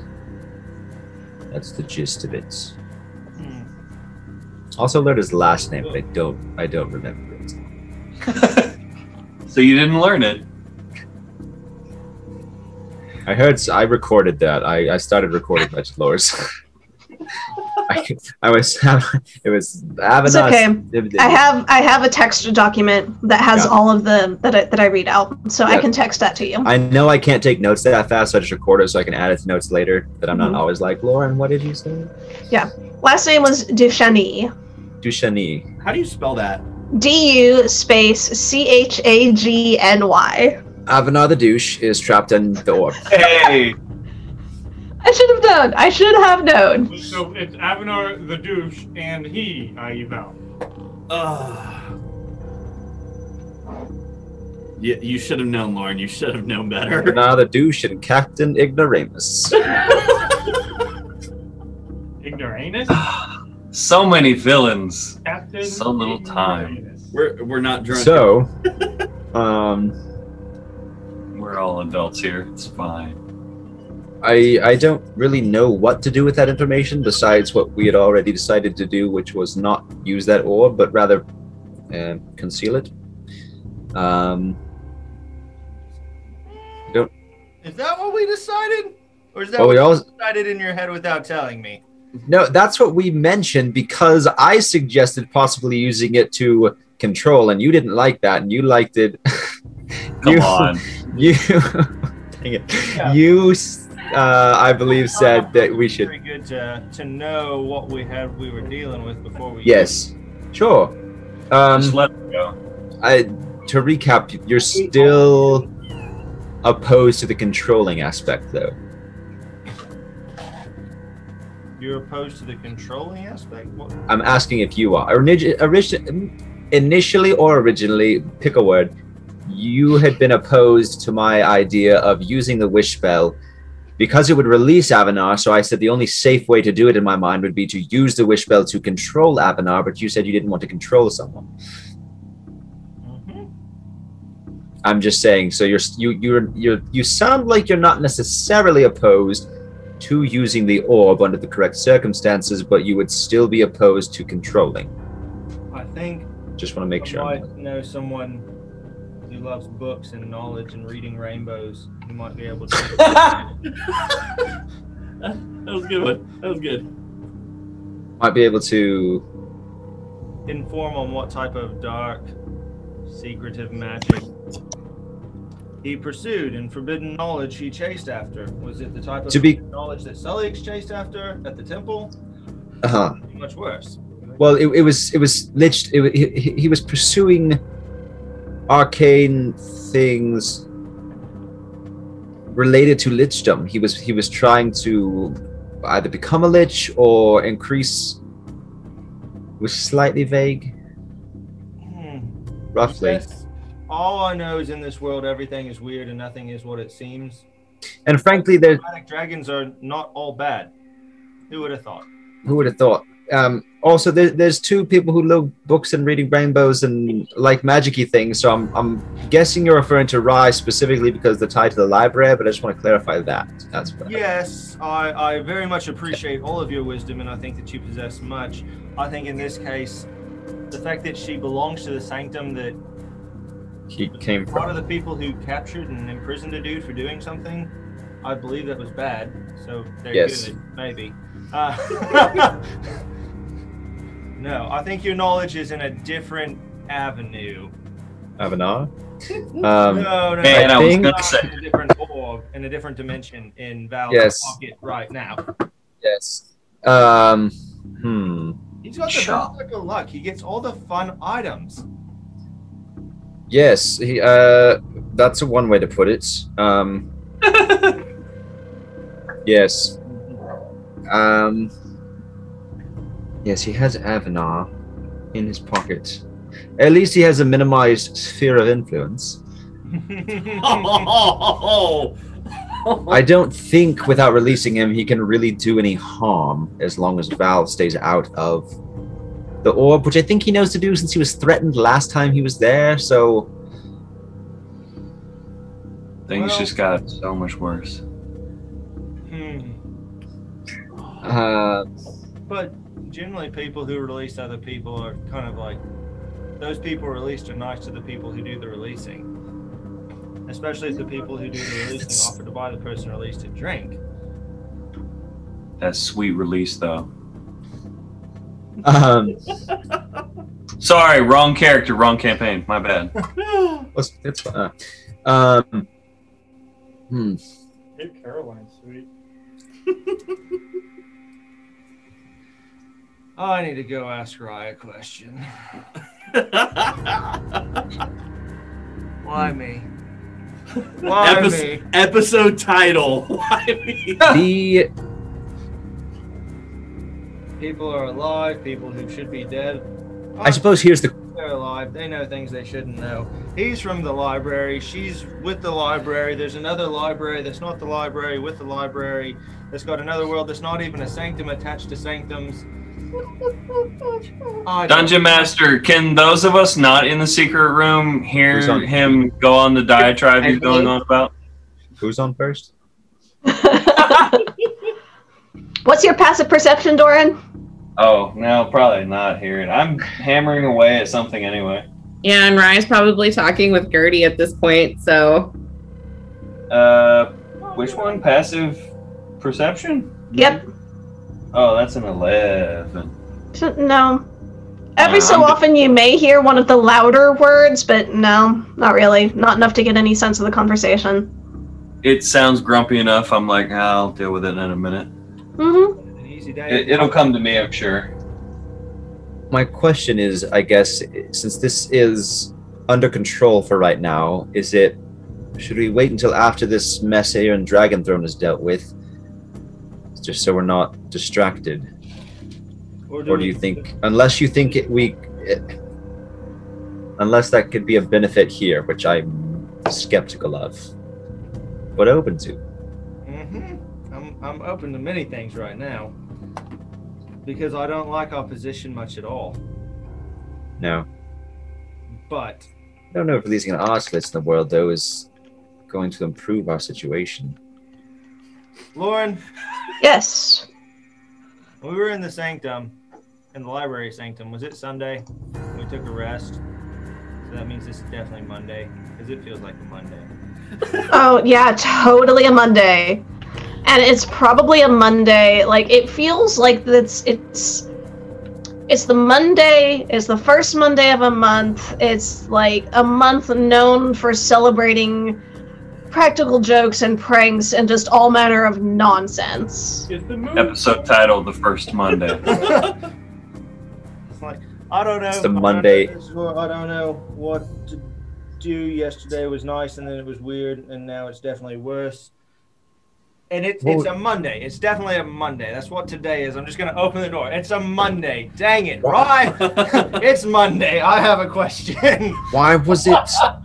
Here we go again. Should we? Hey. I feel like you and I should just contemplate this and see if we have a grand idea for its use or not. And if not, we don't mention it. If we come up with a reason to possibly use it, then we use it. Otherwise, we just ignore it for the time being. Also, what was weird about yesterday?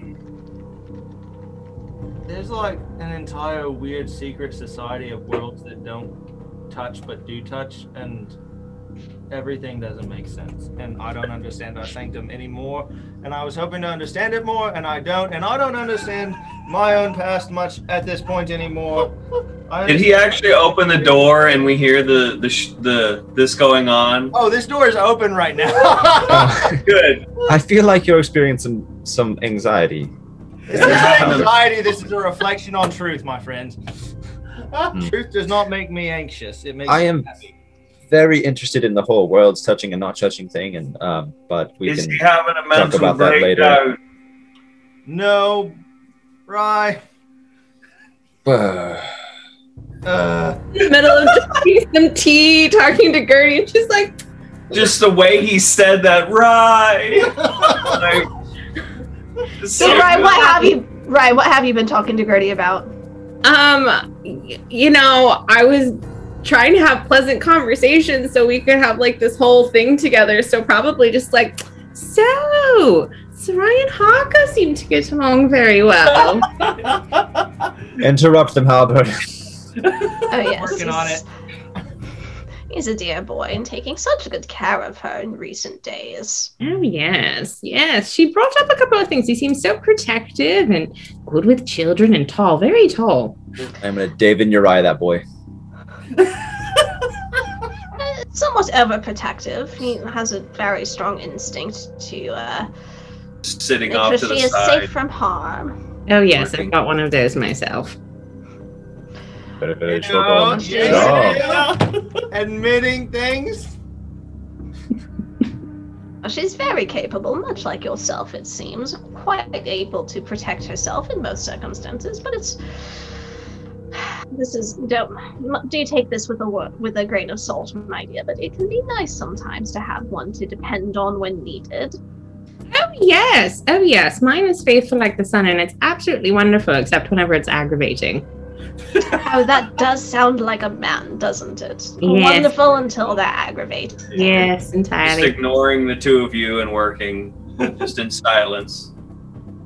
I think I want to argue, but it's fair.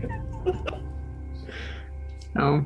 Parker's been a dear and so useful lately, doing everything he can to give us the information that we need to keep all of us safe. Yes. I'm hoping, kind of glance over the door, that we can talk about that a little bit more in a bit, but they seem to be well invested in something, so... Well, I would love to talk about that. If I hear that, that is actually being said in game. If I heard that. Right? I would love to talk about that, actually. That's please. Like, this is the point when all of a sudden Halbert opens the door and she's just like, yes? Yes, darling. Or it's like sliding under the table. What is our plan here? I'm just gonna drop the name. I thought. I want to see how she reacts. When are How do we you know going? about it? Sorry? I was just gonna suggest perhaps we all go into the room that's a little more private and have conversations. no, well, you suggest that door, and it's like, well, we can go into a room that's completely silenced where we won't be able to hear anything that's happening, and no one will be able to hear us, that's for certain. Or we can sit around this table here and be quite protected from any sort of divinatory effects. I thought Garrett thought that the back room they went in was the quiet room, and we were like in the main shop area. Nope, y'all have all been in the sort of kitchen dining area, and there's a very small, like, 10-foot by 15-foot room sort of off to the side. Generally used for storage, or there's a work desk back there. It's kind of barren at the moment. But you've been sitting in the dining area. Then never mind. I wouldn't have suggested that if I knew where I was. Okay. Where am I? How did I get here? Who are you people? So never mind. I sit there and continue to just like work on the thing. Okay, so... What did Jonathan say? I asked Avanar in a question, so like Avanar, and I wanted to see her reaction to the name.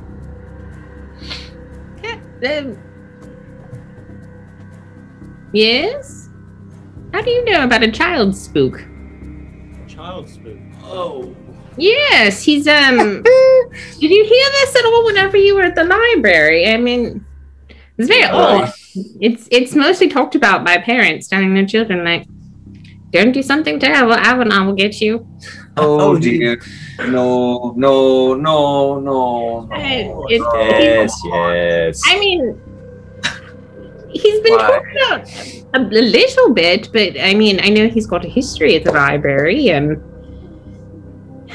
but it's been quite a few 100 years, 200-300 years since he was a librarian. How did you care about him? I met him. Well, that's a funny story.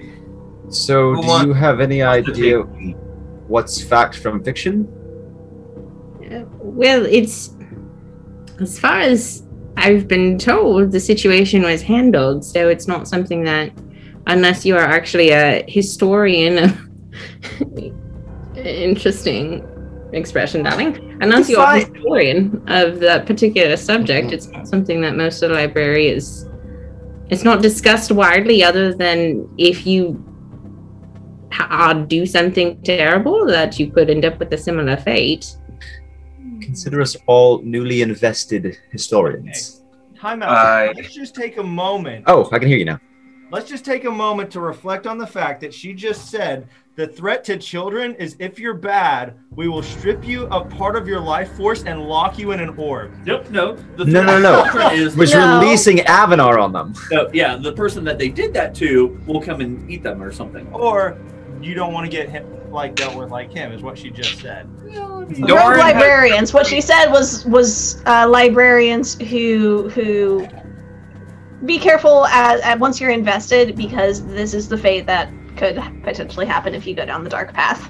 It's one of those, like, as an adult, you know that there's a lot more to the story that they use towards children to just kind of be like, oh, it's your bedtime, or Avanar's gonna get you. He's a boogeyman. Yeah. Thorin has retrieved one of his good bottles of rum, and he took a big swig. Well, I mean, technically, I was already a historian in a variety of things, but I mean, if welcome to the fold. Yes.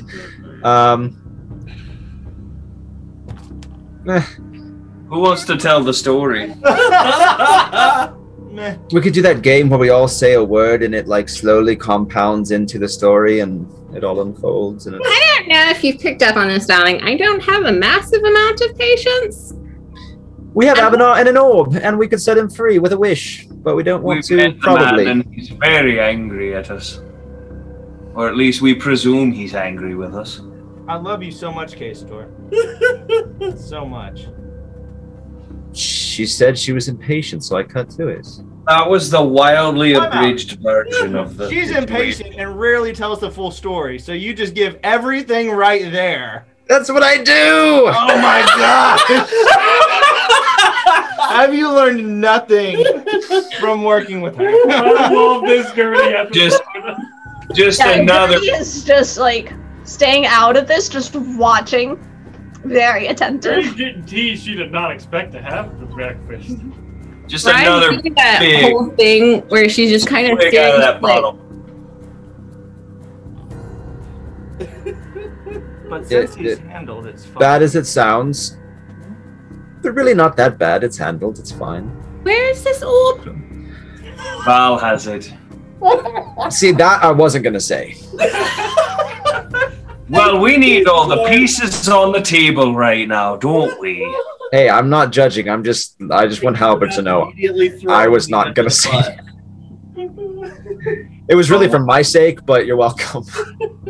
I was gonna gently just sort of push her teacup. Gertie, I don't want to.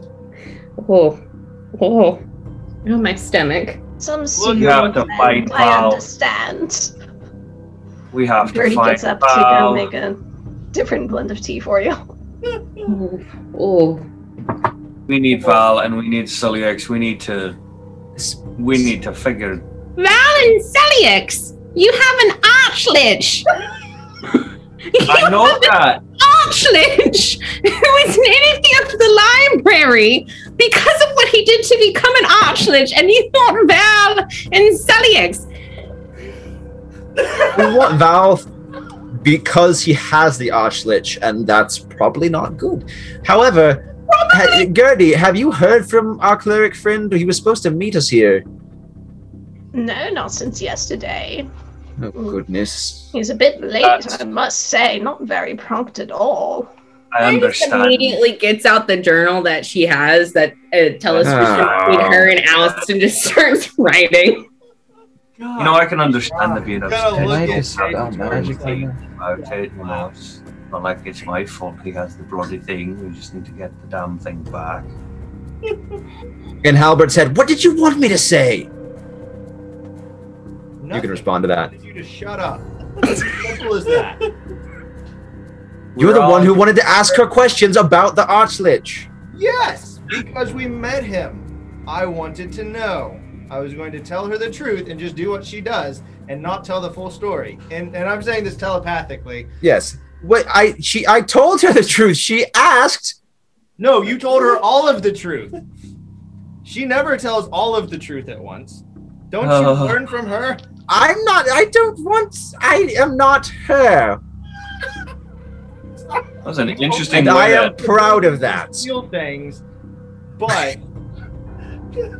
God forbid you wait to find out how things stand and put things together in pieces. Maybe I have stolen one thing and I returned it, and that is not the topic. let me go ahead and teach you how to thieve and how to interact with people. I will leave the thieving to you, and you leave the interacting with people to you me. Don't leave the thieving to me.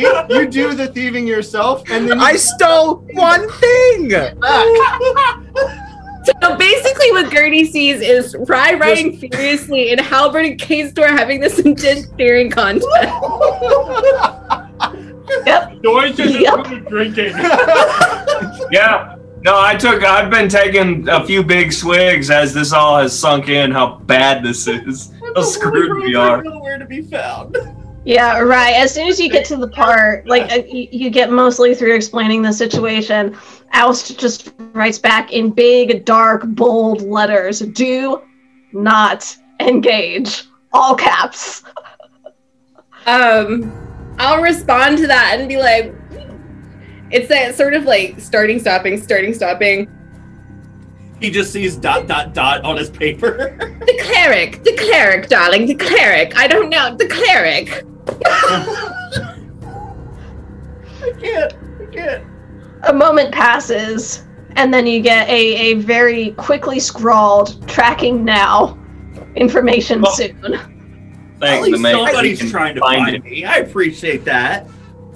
I suggested we come find you. Suck my butt. So wait, we follow your advice, and you're mad at us for not following your unstated advice. I just said I appreciate that somebody's trying to find me. I asked about you. We just found out. We just realized you're missing.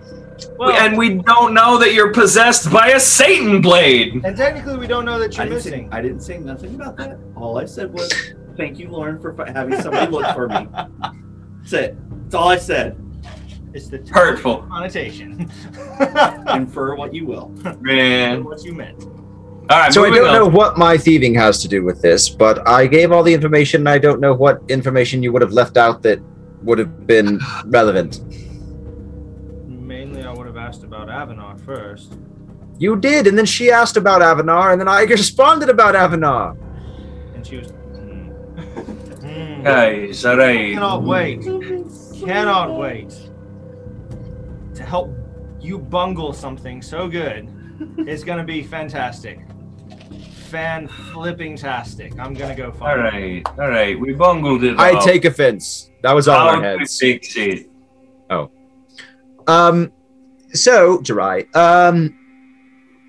who? Look, we've had Jirai. I'm saying this to Jirai now. I'm out loud. Yeah.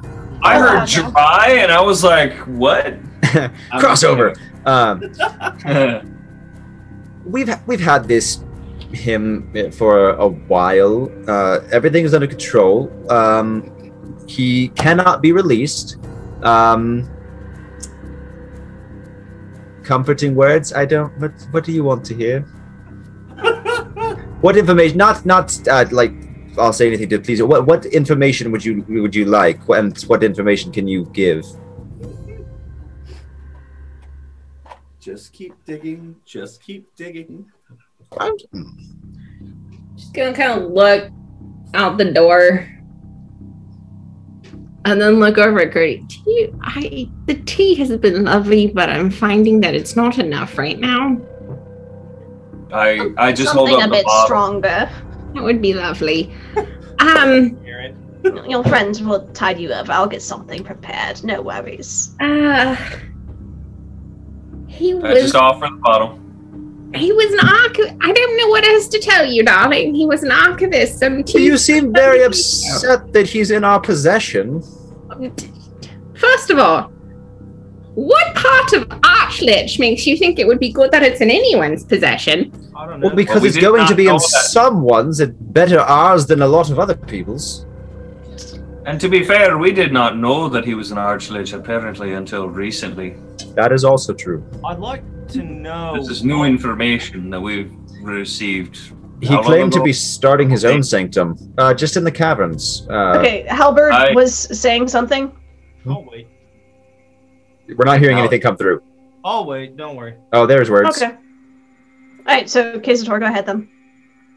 Oh, I just said we found out only a day or two ago in the caverns, but that he was an Archlich. He had... How did you find out in the caverns he was an Archlich?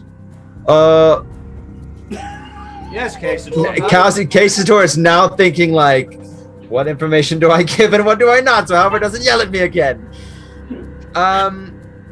With a legend lore spell essentially, or an identify spell, I suppose. But then the legend lore was just now to find out a little bit more about him. That's how he found out that he was connected to the library. It's not following this, darling. Why did you do the legend lore in the first place that led you to finding out about him being an Archlich that led you to the legend lore today? We have his orb, and we did an identify spell, and then we did a legend lore spell today to find out more about him because we knew from the identify spell that he was an Archlich. So we tried to find out more about him, and we found out that he was connected to the library, and that is why Halbert came to you and then yelled at me for it.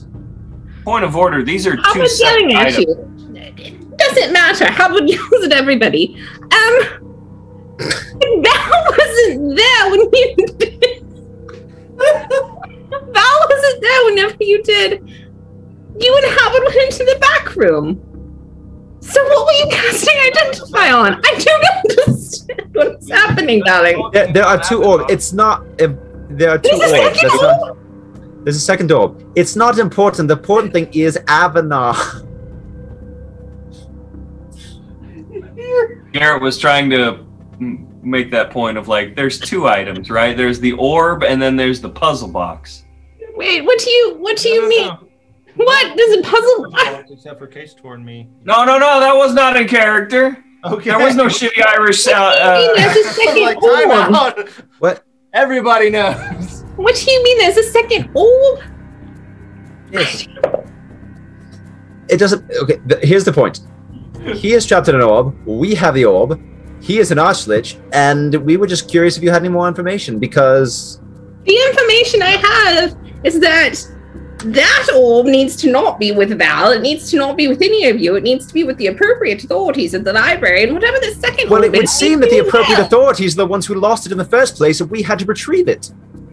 Okay, I don't have any information past what we have, but you have brought this to me and said, "Right, this is the situation we have found ourselves in." I didn't What bring do it to we you. do? The Halbert brought it to you, and I'm the one talking for some reason. Because that's what you did. I'm gonna write down in big letters to ask, "There's two orbs? Question mark? Question mark?" That's inappropriate.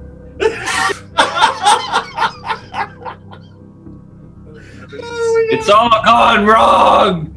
Ah! You're tearing us apart. So there's an issue in Dragon Throne that we should probably talk about. Bloody hell, there's issues everywhere. Yes, we're missing our cleric who is late, and that's concerning all the more now, yes, right, because he has an Archlich in his pocket. We also have an entire invasion takeover from the inside of the Church of Bahamut. So that's probably priority number one since the Archlich is currently dealt with. Okay. The way we understand it, the item that has the wish spell is the key to letting. Yeah, aye. The way they explained it when I was listening was there's a wish spell in an item. If that wish spell is used, that is what lets the bastard out. So far as I'm concerned, or as far as I'm understanding, he's locked in, aye? In Halbert's head. Am I wrong? In Halbert's head. You're yelling at me, but you're not yelling at Doran. Yeah. I write in big letters, "It's a wish spell!" I'm having a really hard... I'm having a real hard time hearing Jonathan. Yeah, Jonathan's really quiet. That's I have no idea why. yeah. Can you hear Wesley right now? Can you hear me right now? You're quieter than Jay, Can you hear me but now? John's the quietest. So I can talk and it doesn't do anything. I hear you that. When it's quiet, like when it's just you.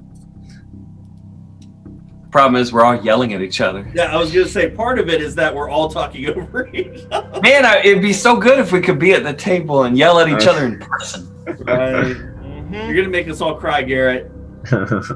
Good, that means I'm winning. What did you say, Jordan? Which part? I don't know, in my head.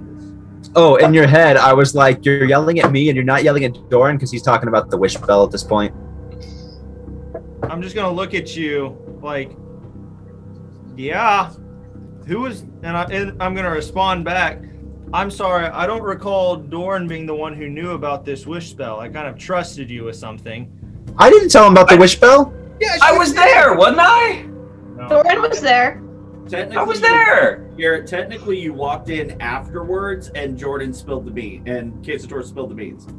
He asked us, and how I asked because I do know about Avanar being in the thing, and there's a wish spell somehow involved, and that was Doran spilling the beans and also trying to understand, because also move the plot and be a pain in the ass. Yeah. During the argument or during the discussion, K-Store also just said, "Well, there's an orb and there's a wish spell that gets him out of the orb." Yep. Yeah. So anyway, regardless of all. No, I don't think I said a wish spell. Yeah, you did. Yep. Yeah, you did. You said wish spell at some point. And the initial word vomit. Yeah. Yep. I'll review that tape later.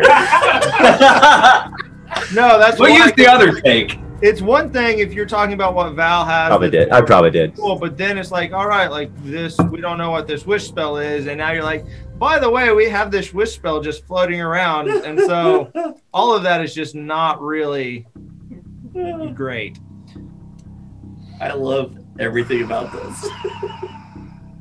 Especially the fact that I'm not there. Yeah, your character's cursed.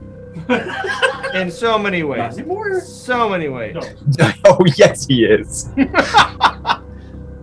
Okay, Lauren's yes. over there going, So, I have nothing to say about it. you're right, actually. The whole wish spell orb thing it is indeed handled. It is in the process of being handled. How Val will be handled. We will get that handled. Yes, so Dinagon, Dragon Throne.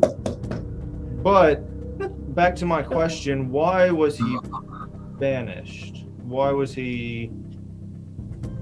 The most that I can tell you from my memory is that he was doing some nonsense that he wasn't supposed to be at the library. Again, we're talking 200-300 years ago. He was doing some nonsense at the library he wasn't supposed to be doing. Library told him not to. He ignored the library.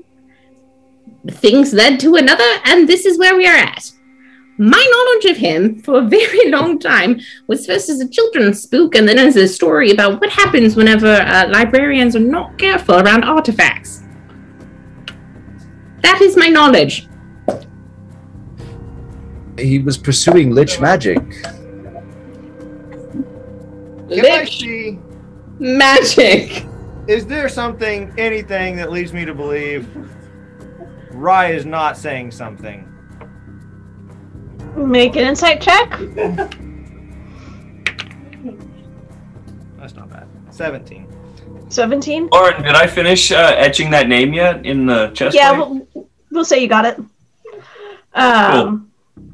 You had I just haven't put it a back little on. bit to do when they were coming out, and you finished that up pretty quick to get involved in this discussion. I probably Right. haven't put it back on yet. Probably not. It's still on the table in front of you. Everything has gone insane. Mhm. It's fine. Is there anything you're holding back or not hiding? She's flabbergasted. But everything she's saying is true. No, I believe she's telling the truth. I'm curious if there are details being omitted that I can pick up on. Mm-mm. Okay. Cool. I'm happy with that. No, I'm not happy with anything. That's fine. To be fair, Rye, I don't understand why Val is being handled. What does that mean? Yes. What it means is that currently Alst is on his way to retrieve him. Namely to get the orb, but Why Alst does the- is on his way. Why does the orb belong with the library if the library lost it in the first place? I have no idea what happened over, again, 200 to 300 years. And I can tell you that they trapped him in the orb and they obviously lost it and then we retrieved it. Or removed it from their presence. Why is it more safe with them? At this point in time, it is the best place that I can think of to put it because they are the originators of the artifact in the first place. If they want to leave it with you, they can leave it with you. But the fact of the matter is, having it just wander aimlessly around the world with a wish spell that any ninny could use to let loose an archlich seems like a terrible idea. But our ninny has it. Yes, thus he is being handled. Not Val. Wrong He doesn't have ninny. the key. He doesn't have. Yeah, that ninny doesn't have the key. This ninny has the key. Who are you pointing to?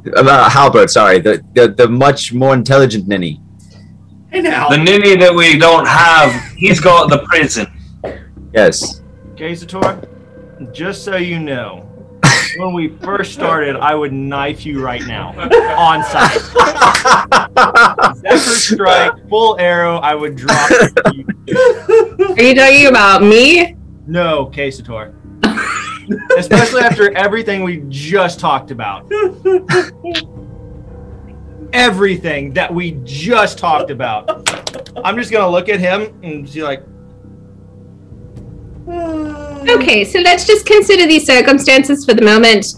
None of us has an idea where Val is. Houst is finding him. He will bring him back to us, and he will have one of the orbs. You have only a comfort to you, frankly. You know what? I'm okay with that. I don't care about Well, you're you! No. But the fact of the matter is, the second orb is still with, and I quote, your other ninny. I was using your phrasing. I don't think Halbert's a ninny. no, you already said that, mate. I'm sorry. So, at this point in time, you have negotiating power if you would like to discuss this further with authorities at the library. Albert, what if we just wish this never happened? Congratulations, you've released an archlich. We still have no idea what's going on. And but none of us know that we did it. You're right. We all just have to deal with the consequences. That's a really important line. The wit aside, no. We decide we should be focusing on Denegon for the time being. And all of the people here want to kill us. But this is so entertaining. Yeah, now it's your turn. You can join in. Just to speed things along a little bit. Taking a little bit of time to get reacclimated to having a body after several hours of not. You start heading back towards the city. You make your way inside the gates to the what you recognize as the Bastion Ward. Fairly familiar to you now. You passed this way not like 12 hours ago, coming in later last night. Mm-hmm. You realize that you are going to be late for your appointment at Gertie's. You start heading that way. While you are walking through the Bastion Ward, you do see two figures. One of them is very familiar to you. You recognize Silyex, and he is speaking to a young human woman as she is gently leading him through the streets towards what looks to be a leather shop. You recognize this, actually. Gertie had mentioned this particular shop to you in the list she had given you. Leatherwork you had asked about. She mentioned Loretta's Leatherworks, and this seems to be where this young woman is leading Silyex.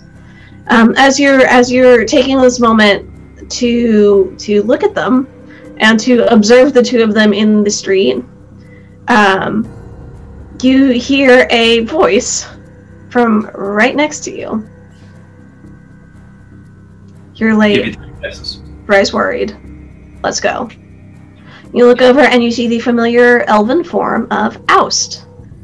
Okay. Fairly pale skin. His hair is tied back low. He's in relatively subtle clothing, easy to sort of blend into the streets, but dark enough to hide easily in the shadows if needed. And he gestures for you to follow him. I will. Or is it crowded? I mean, I know it's early morning. Crowded around, or It's at this point. It's getting towards mid-morning, so yeah, the streets are getting pretty busy at this point. how did this bastard sneak up on me? I don't like this. Powers of the library and the DM Jaeger's. I mean, yes, but it's bad enough I have to deal with you pulling that. He's also like the Mega Halberd, so. I mean, that actually makes sense. Just a moment. And looking over at Silyex, I will cast Sending.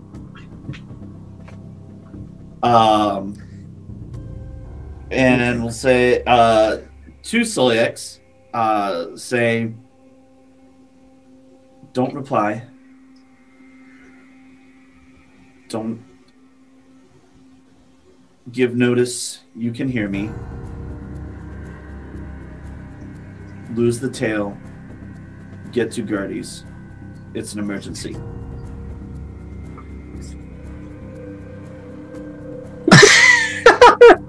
Celiax, you have almost gotten to Loretta's. You were like 10 feet from the door when you get this in your head. Aura's talking at this point about, oh yes, no, and arranging these accommodations for the Brotherhood. They've been fairly kind for the most part and understanding of the difficulty. They've actually requested to be split up if they can. They're wanting to be housed, to take in the different sites of the city. I mentioned this one inn that we passed just a little ways ago that a group of them is staying in, and really they're... What was that? Nope, nothing. Just yep, uh-huh. Awesome. Oh, sounds great. Yeah, and anyway, I'm sorry, I'm babbling. We're here. You wanted to get your measurements taken and get this over with, I'm sure. Yup. Let's do it. Well, right this way then. Okay. And she precedes you into Loretta's Leatherworks.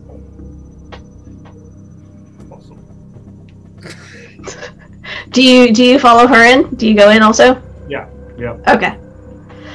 So Val, you're pretty sure your message was successful, and you see him enter the building behind this young human woman. Oust is still looking at you, sort of eyebrow raised. It's like, You don't happen to have a way we can move through the city unseen, do you? he sort of just rolls his eyes and looks at you, and then just gestures for you to follow him.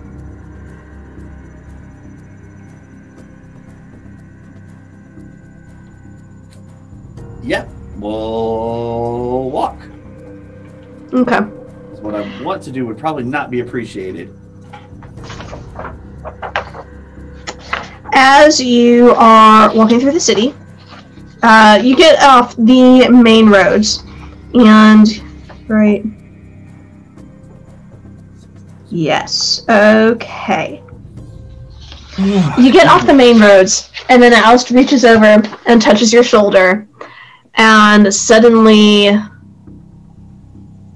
you look down at your hands and you can see through yourself. Like, you don't really have a sense of where you are. You are now invisible. Oh, that's disconcerting. I say to myself, not out loud. Don't panic. Don't panic. You still have a body. Can I, like, poke myself? And... okay. Still have a body. You're okay. You're not a sword. Look down. I can't see the sword. You can't see anything. I'm like, all your gear. You do still have the sword with you. Okay, pat myself down. I'm not grabbing the sword. I just want that known right now. I am not grabbing the sword. It is in its sheath.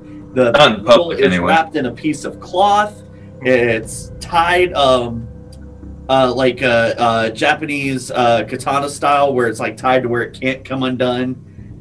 Yeah, no, not okay. As you're patting yourself down and you reassure yourself you're not holding the sword, you're not grabbing the sword, make a wisdom saving throw for me.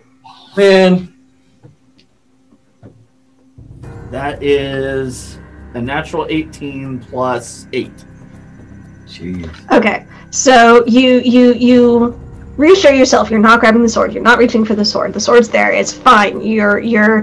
You're still fine. You've got your body. The physical sensations are all there. And as you're focusing on the physical sensation, you find yourself almost reaching for that sword, craving that tangible expression of physicality. You catch yourself. You pull your hand away. And then you keep following Oust. Cool.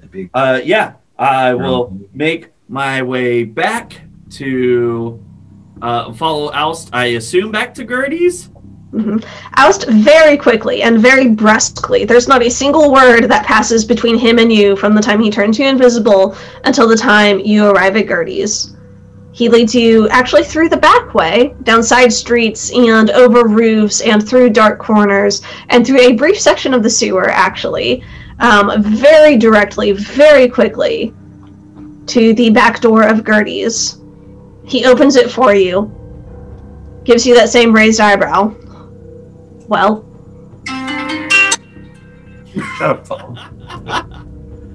It's bedtime. That's cool.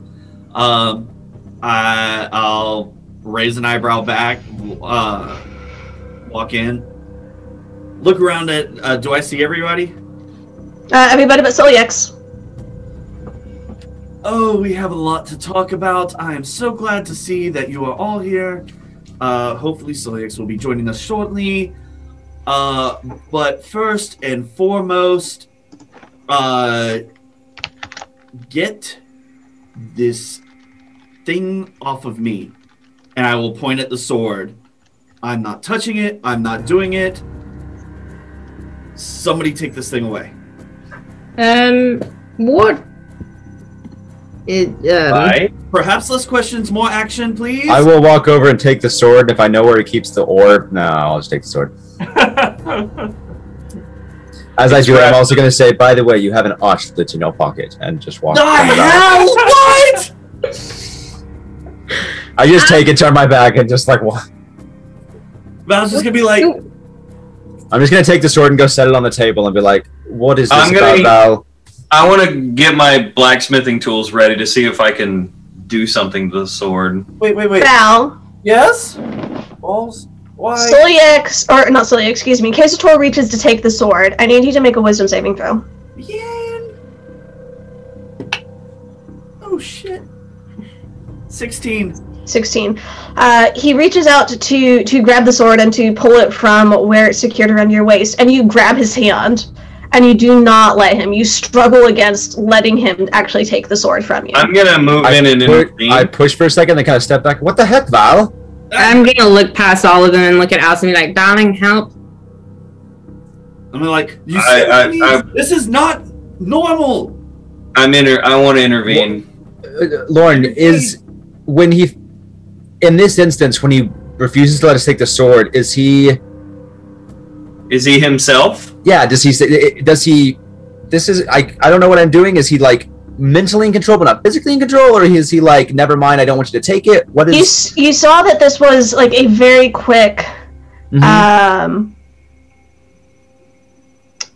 almost like a reaction where he'd been like, yeah, okay, but no, don't. And just that very quick movement. It didn't seem like he wasn't in control of his faculties. It didn't seem like, it seemed like he had almost just very quickly, very abruptly, very strongly changed his mind. I'm still, and then immediately was like, sorry. Pry his hand off of Quesator. It took a couple of seconds. Okay. Like, give it 5 or 6 seconds, and he releases your hand, but he steps away and sort of does this sort of almost protective motion of the sword. Because even though we don't know the sword is like futzing with his brain, we knew when we got the thing that it was like weirdly magical, and I remember there was a moment where I tried to break it with my smithing tools, but I couldn't break it. So I mean, would it be reasonable that we're now suspicious something is up? I mean, quite possibly. I mean, Val is straight up telling you, get the sword off of him. I will cast a Mage Hand to grab it. As you cast Mage Hand to grab it, you in the kerfuffle and in the surprise, you can see where you had taken your eyes off it for a moment. You look back and you cast your spell with Mage Hand prepared to grab it. It's not on his waist anymore. Oust has grabbed it and has slid it out of the scabbard and is turning and setting it down. Is setting it down on the table. And then just he has this moment where he's holding it and then he drops it and then just shakes his hand. Doran, if you wouldn't mind, restraint would be in order. Help. For you? Yes, please. I do that. I hold him down. Seeing Oust respond that way, I'm gonna look up at him and be like, What's going on? What happened? I know. Tor's like sitting on. Pretty much. That's a slimy artifact. Oh, you have no idea how right you are. Sinister. Artifact, of course. Of course. Oh. Okay, so, word of warning. You remember the one, and I apologize to librarian friends. You're about to get an earful. You remember when we went to the Feywild and did a thing with a werewolf? I remember where the sword came from. Yeah, I don't. Well, apparently, in taking the sword with me, I gave its previous owner an avenue to possess its wielder, and by possess wielder, I mean me. The puppet master. You see Oust just turn and glare at Val. You're talking about the puppet master, the previous owner of the sword. Yeah. This is why I wanted to break the damn thing before we left. Yeah, you told me the sword was fine. I also thought it was a replica. I did not think this was actually one of his. No, we knew it was. That's why we were framing him for the... That's right. The Empress. I forget her name. That's right. My player's a retard. Don't worry about it. Doran, you're right. You'd been told it was a replica. Oh, I'm not an idiot! Oh, You're not an idiot. You'd been told it was a replica. We're all right, so then... Yeah. That being said, I get my Smith tools out and I go to try and take it apart. I would be very careful. It has great magical properties, and so last night Oren, what do I gotta roll? I communed with the deity, and I tried to bury the stupid thing, and You communed with a deity? No, with mine. I only I have thought you said. I thought you said a deity. Continue. No, my deity. Okay. And she told me to flee, so I buried the sword. I fled, and I was put up for the night by the Brotherhood. Also, not good things, but we will talk about that later.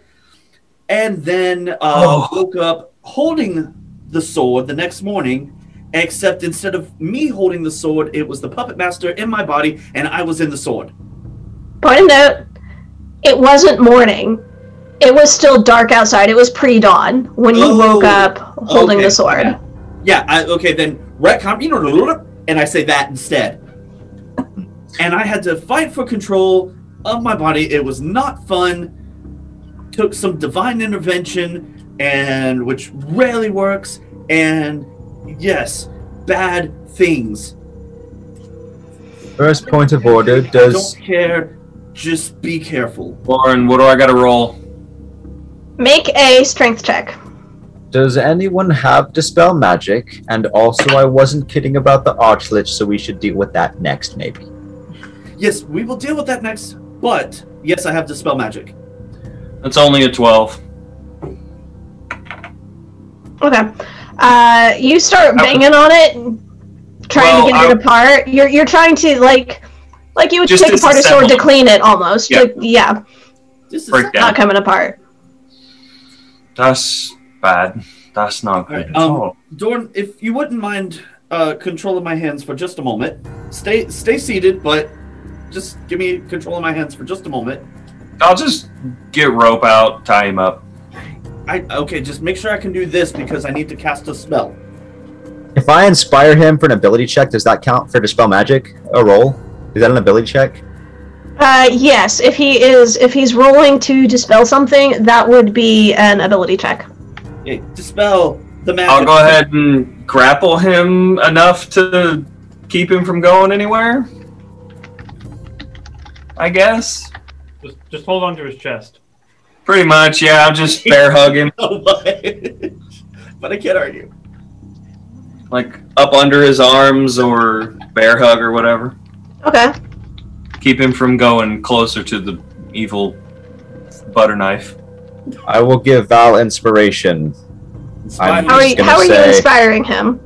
I'm gonna say, Roses are red and violets are blue. Dispel this dang sword or I might kill you. Bro, yes. Max. True words were never spoken. And we're gonna dispel this at freaking 6th level because that's as high as I can go. Okay. Probably not high enough. Mostly it's 3rd. Nuke that sword. Yeah, essentially. Roll a d20. I knew. Question: What effect are you trying to end? I'm just trying to dispel the entirety of the sword. Like it is going to be. I want it to be a non-magical weapon.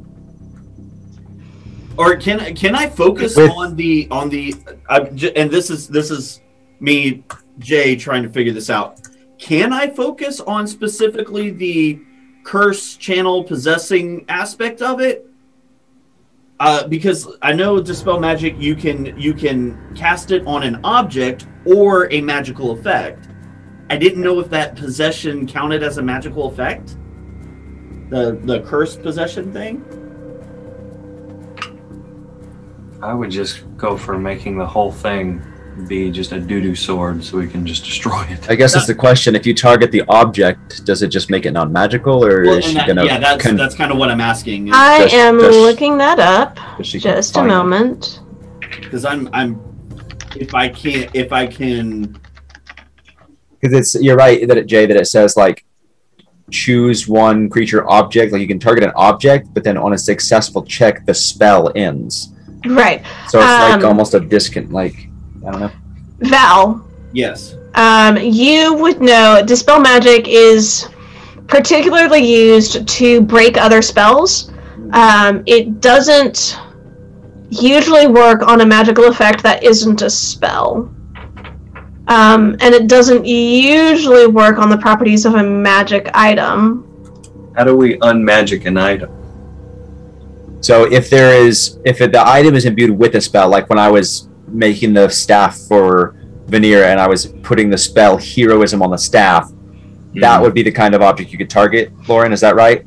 Yes. To dispel the magic effect of that spell on that object. Right, and it can end a magical effect cast by an item, but it doesn't usually affect the item itself. Does that make sense?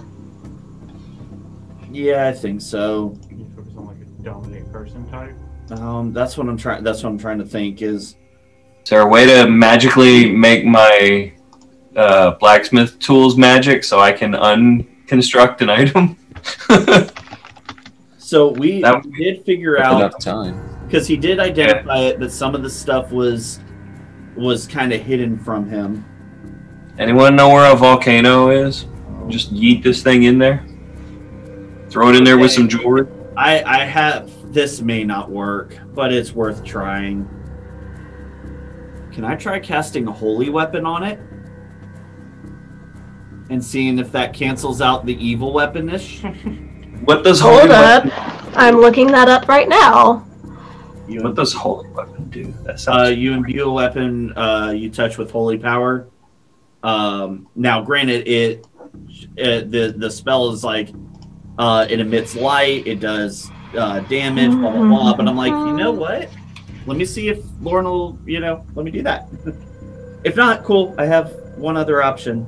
It's not a great option. I mean, I have an axe that you can make more powerful if you want to use that to smash it. Val, tell you what, you don't know what's going to work and what's not.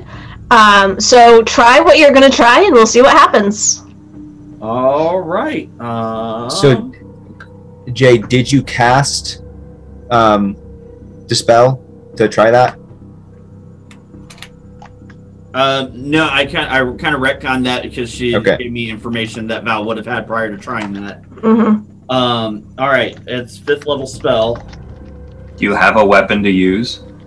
I'm casting it on the rapier, on the cursed sword. Wait, I'm gonna try and see if the holy magic kills trumps curse magic. So, all right, I cast it at 5th level. Holy weapon? Yes, ma'am. Okay. So the sword. Okay. Val. holy weapon has a range of touch, which fits right in with this still. I'm not letting him get closer to it. So Val, you start preparing the components. You start putting together the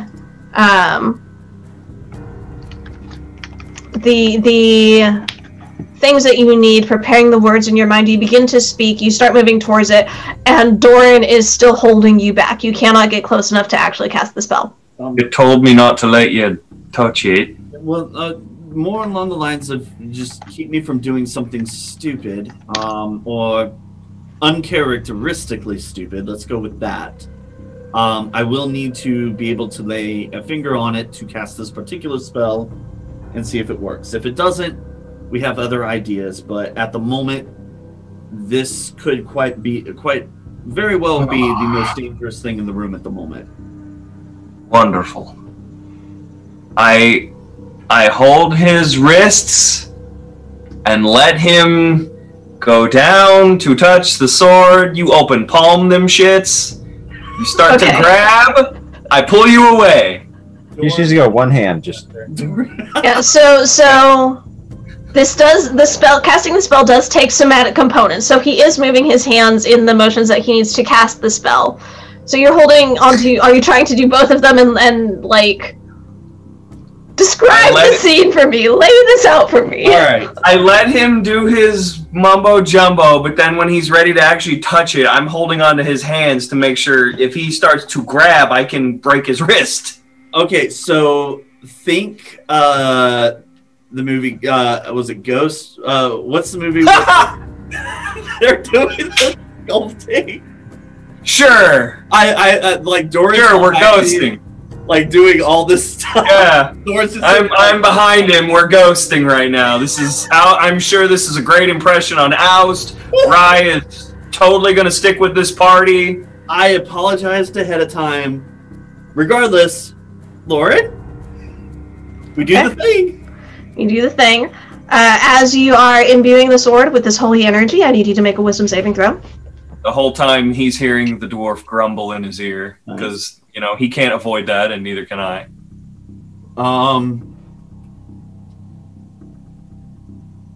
Help, 16 plus 8. But at least 24. we're close to 24 friends. Okay.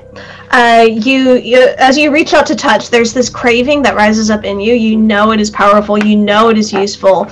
You know there's so much you can still do with it. And yeah, it's dangerous. But I mean, you've been beating this thing. Like it was a little bit scary this morning, but since then, you've got it. You just needed a good night's sleep. That's it. But wait, it actually was scary this morning. No, you do still have concerns. No, as much as you want the sword, you imbue it instead with the holy energy. And there is a flash of light. Bright light. It fills the room, like blowing out the windows almost. It's like blinding light. I need everybody in the room. Actually, Val, this is each creature of your choice. Are you exempting your friends as you cast the spell? Yeah, sure. I don't want to hurt them. I kind of need them. Okay. So the creatures in the room are not required to make a con save, so that is fine. Nobody ends up particularly blinded, but it is a flash of bright light. You kind of have to cover and you flinch away just a little bit. I technically have as you as the sword, the light dies down. The sword sits on the table, brightly glowing. Do I still feel the draw, the bull poopery? Not immediately. But you look down, you inspect where you had seen the visible marks. Yeah, they're still there. I'll try my tools again, see if I can take it apart now. Can I cast a holy weapon on his tools? or on his. A hammer. Towards? A hammer is a weapon. I was gonna say. Are you using Stormax? Are you using Stormax on this thing? What? I mean, you know, if we got to. But I imagine that's holy weapon on your Stormax. I think the smith tools, it at least has tongs and a smithing hammer in there. So that's fair. Would that work, Dungeon Master? I'm considering. Because you and I did talk to me about how smith tools could be used in a very specific way that I haven't gotten to use yet, and I'm excited to try. I'm considering. I'm also looking at the sage advice. Madness. Okay. Truly madness. Okay. I probably shouldn't have turned this off. I'm sure I'll need numbers if I'm wrong. Here's per Jeremy Crawford, an improvised weapon, such as hammers, tongs, what's normally a tool, is indeed a weapon, but only in the moment it's used as such. A chair or shield or otherwise improvised tool isn't a weapon otherwise. So, holy weapon cannot actually be cast because it targets a weapon at the time of casting. Now, if you are, in fact, using your tools as a weapon in the moment it is cast, that would require some dexterity checks from both you, Doran, and you, Val, to see how this is going to play out. If you wanted to try and finagle it. But if you're trying to set it up a little bit more safely and sanely, that's not going to work. I mean, it wouldn't make sense to be like, tongs, yeet! Like, that's... What if... Is there something we could put the sword on that I could then strike it as it, like... I'm sure Gertie doesn't have an anvil, but like something I could put this thing on and then take the storm axe and just go blammo. Gertie sees you looking around, casting around, and are you asking this? Yes, I'm going. Yeah, I asked the question. I'd prefer you not do that on the furniture. There's a perfectly good stone cobbled surface in the area outside. I'll try not to damage it if we can avoid it. If that's okay. Shall we try this? If you really want an anvil, I mean, there are two smiths just across the plaza. Yeah, no, I'm not a fan of taking this any farther away than we need to. Not entirely a fan of... Who else do we want to get involved with this thing? I'm just going to interject. Go for it. 5 minutes. I'll be right back with the anvil. I'm going to look right across the plaza and see if I see which smith she's talking about. There are two of them. Cool. There are Bilgham's Blacksmithery and Betty's Bigger Better Blacksmithery.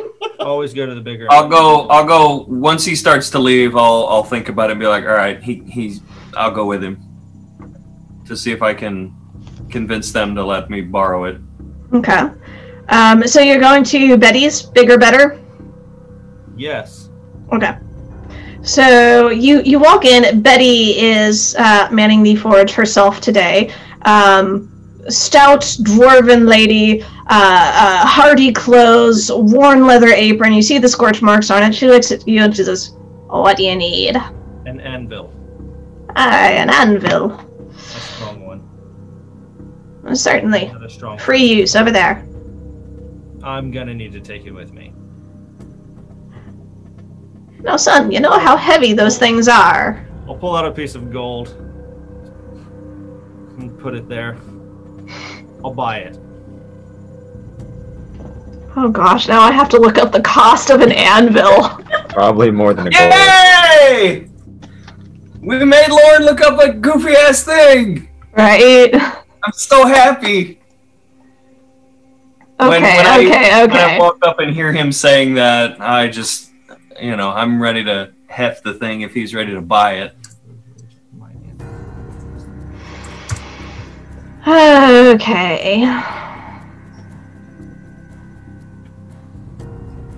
She looks at you, and she's like, brand new, I can get these things for 100 gold a pop. Give me 80. I'll let you take it. Doran's with me? Doran's with you. I'm looking Gonna up look what at kind him, of money say I Merry have. Christmas, put 80 gold down, and walk back. This was Betty. This is Betty. Oh, hi, Mima. I just look at her and say, thank you. I know this is a strange day. I appreciate it. And I heft it up and go to business. I'll be back because I'm rather curious about your shop. We've heard great things. Pleasure doing business. You're Yes, an I'm odd bunch. Doran, make an athletics check for me. This is a 100-pound anvil. Oh, he's got that. Yeah. 100 pounds. My God. He's probably got it. We're gonna see how well he's got it. How big of it? I'm sorry. I was Glad you came with me. flabbergasted. What check did you say? I knew you were thinking. Athletics. Okay, rolling the dice first. Okay, athletics. Do-do-do-do-do. That's a 21. 20. Oh yeah. No, with a sort of deep breath, tensing the muscles, pick it up. Point of order. The 2 anvils we have at work are like a quarter of that weight. Just throwing that out there. 55 pretty standard. That's surprising. They're like, nah, I think the 2 we have are like 20 pounds maybe. I'll correct that if I'm full That's of crap. pretty small. Yeah, they're Yeah. tiny. Iron anvil typically weighs about 100 pounds.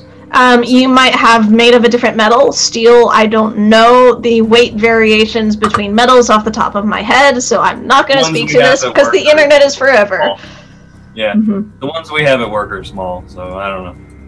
I just, good Anyway. lord. Anyway. So yeah, no, Hey, with muscles tensing, you feel your musculature. You're taking deep breaths. You're moving it across the plaza, and you're a little out of breath by the time you get back to Gertie's, but it is well within your capabilities. Alright, and then wherever Gertie gives me permission to set this thing up, I don't just drop it on her floor. I set it down, Mm-hmm. secure it in place, and then with my tongs, because I don't want to touch the Satan blade, I put it down and I I'm ready. Okay. Hammer side ready. And I'm holy weaponing his already awesome weapon. Okay. Level up. Yeah. Both my Holy weapon infused. Your weapon glows with a bright light. The light of cyanine. I almost did it again. Silvery and pearlescent begins to glow from it, matching almost. Actually, because concentration, you can only have one of those at the time. The light fades from the Paragon's yoke and begins to glow on the Stormbreaker axe.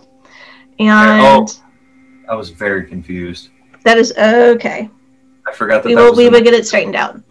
Yeah.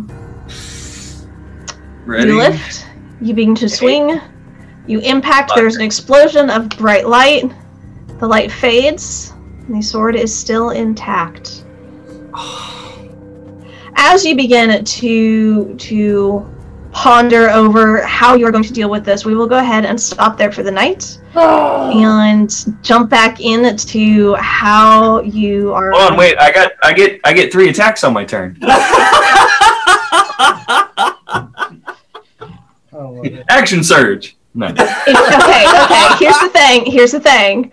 If you I'm get all kidding. 3 attacks and you want to try an action surge, you can do that. That is totally something you can do. Is that what you want to do?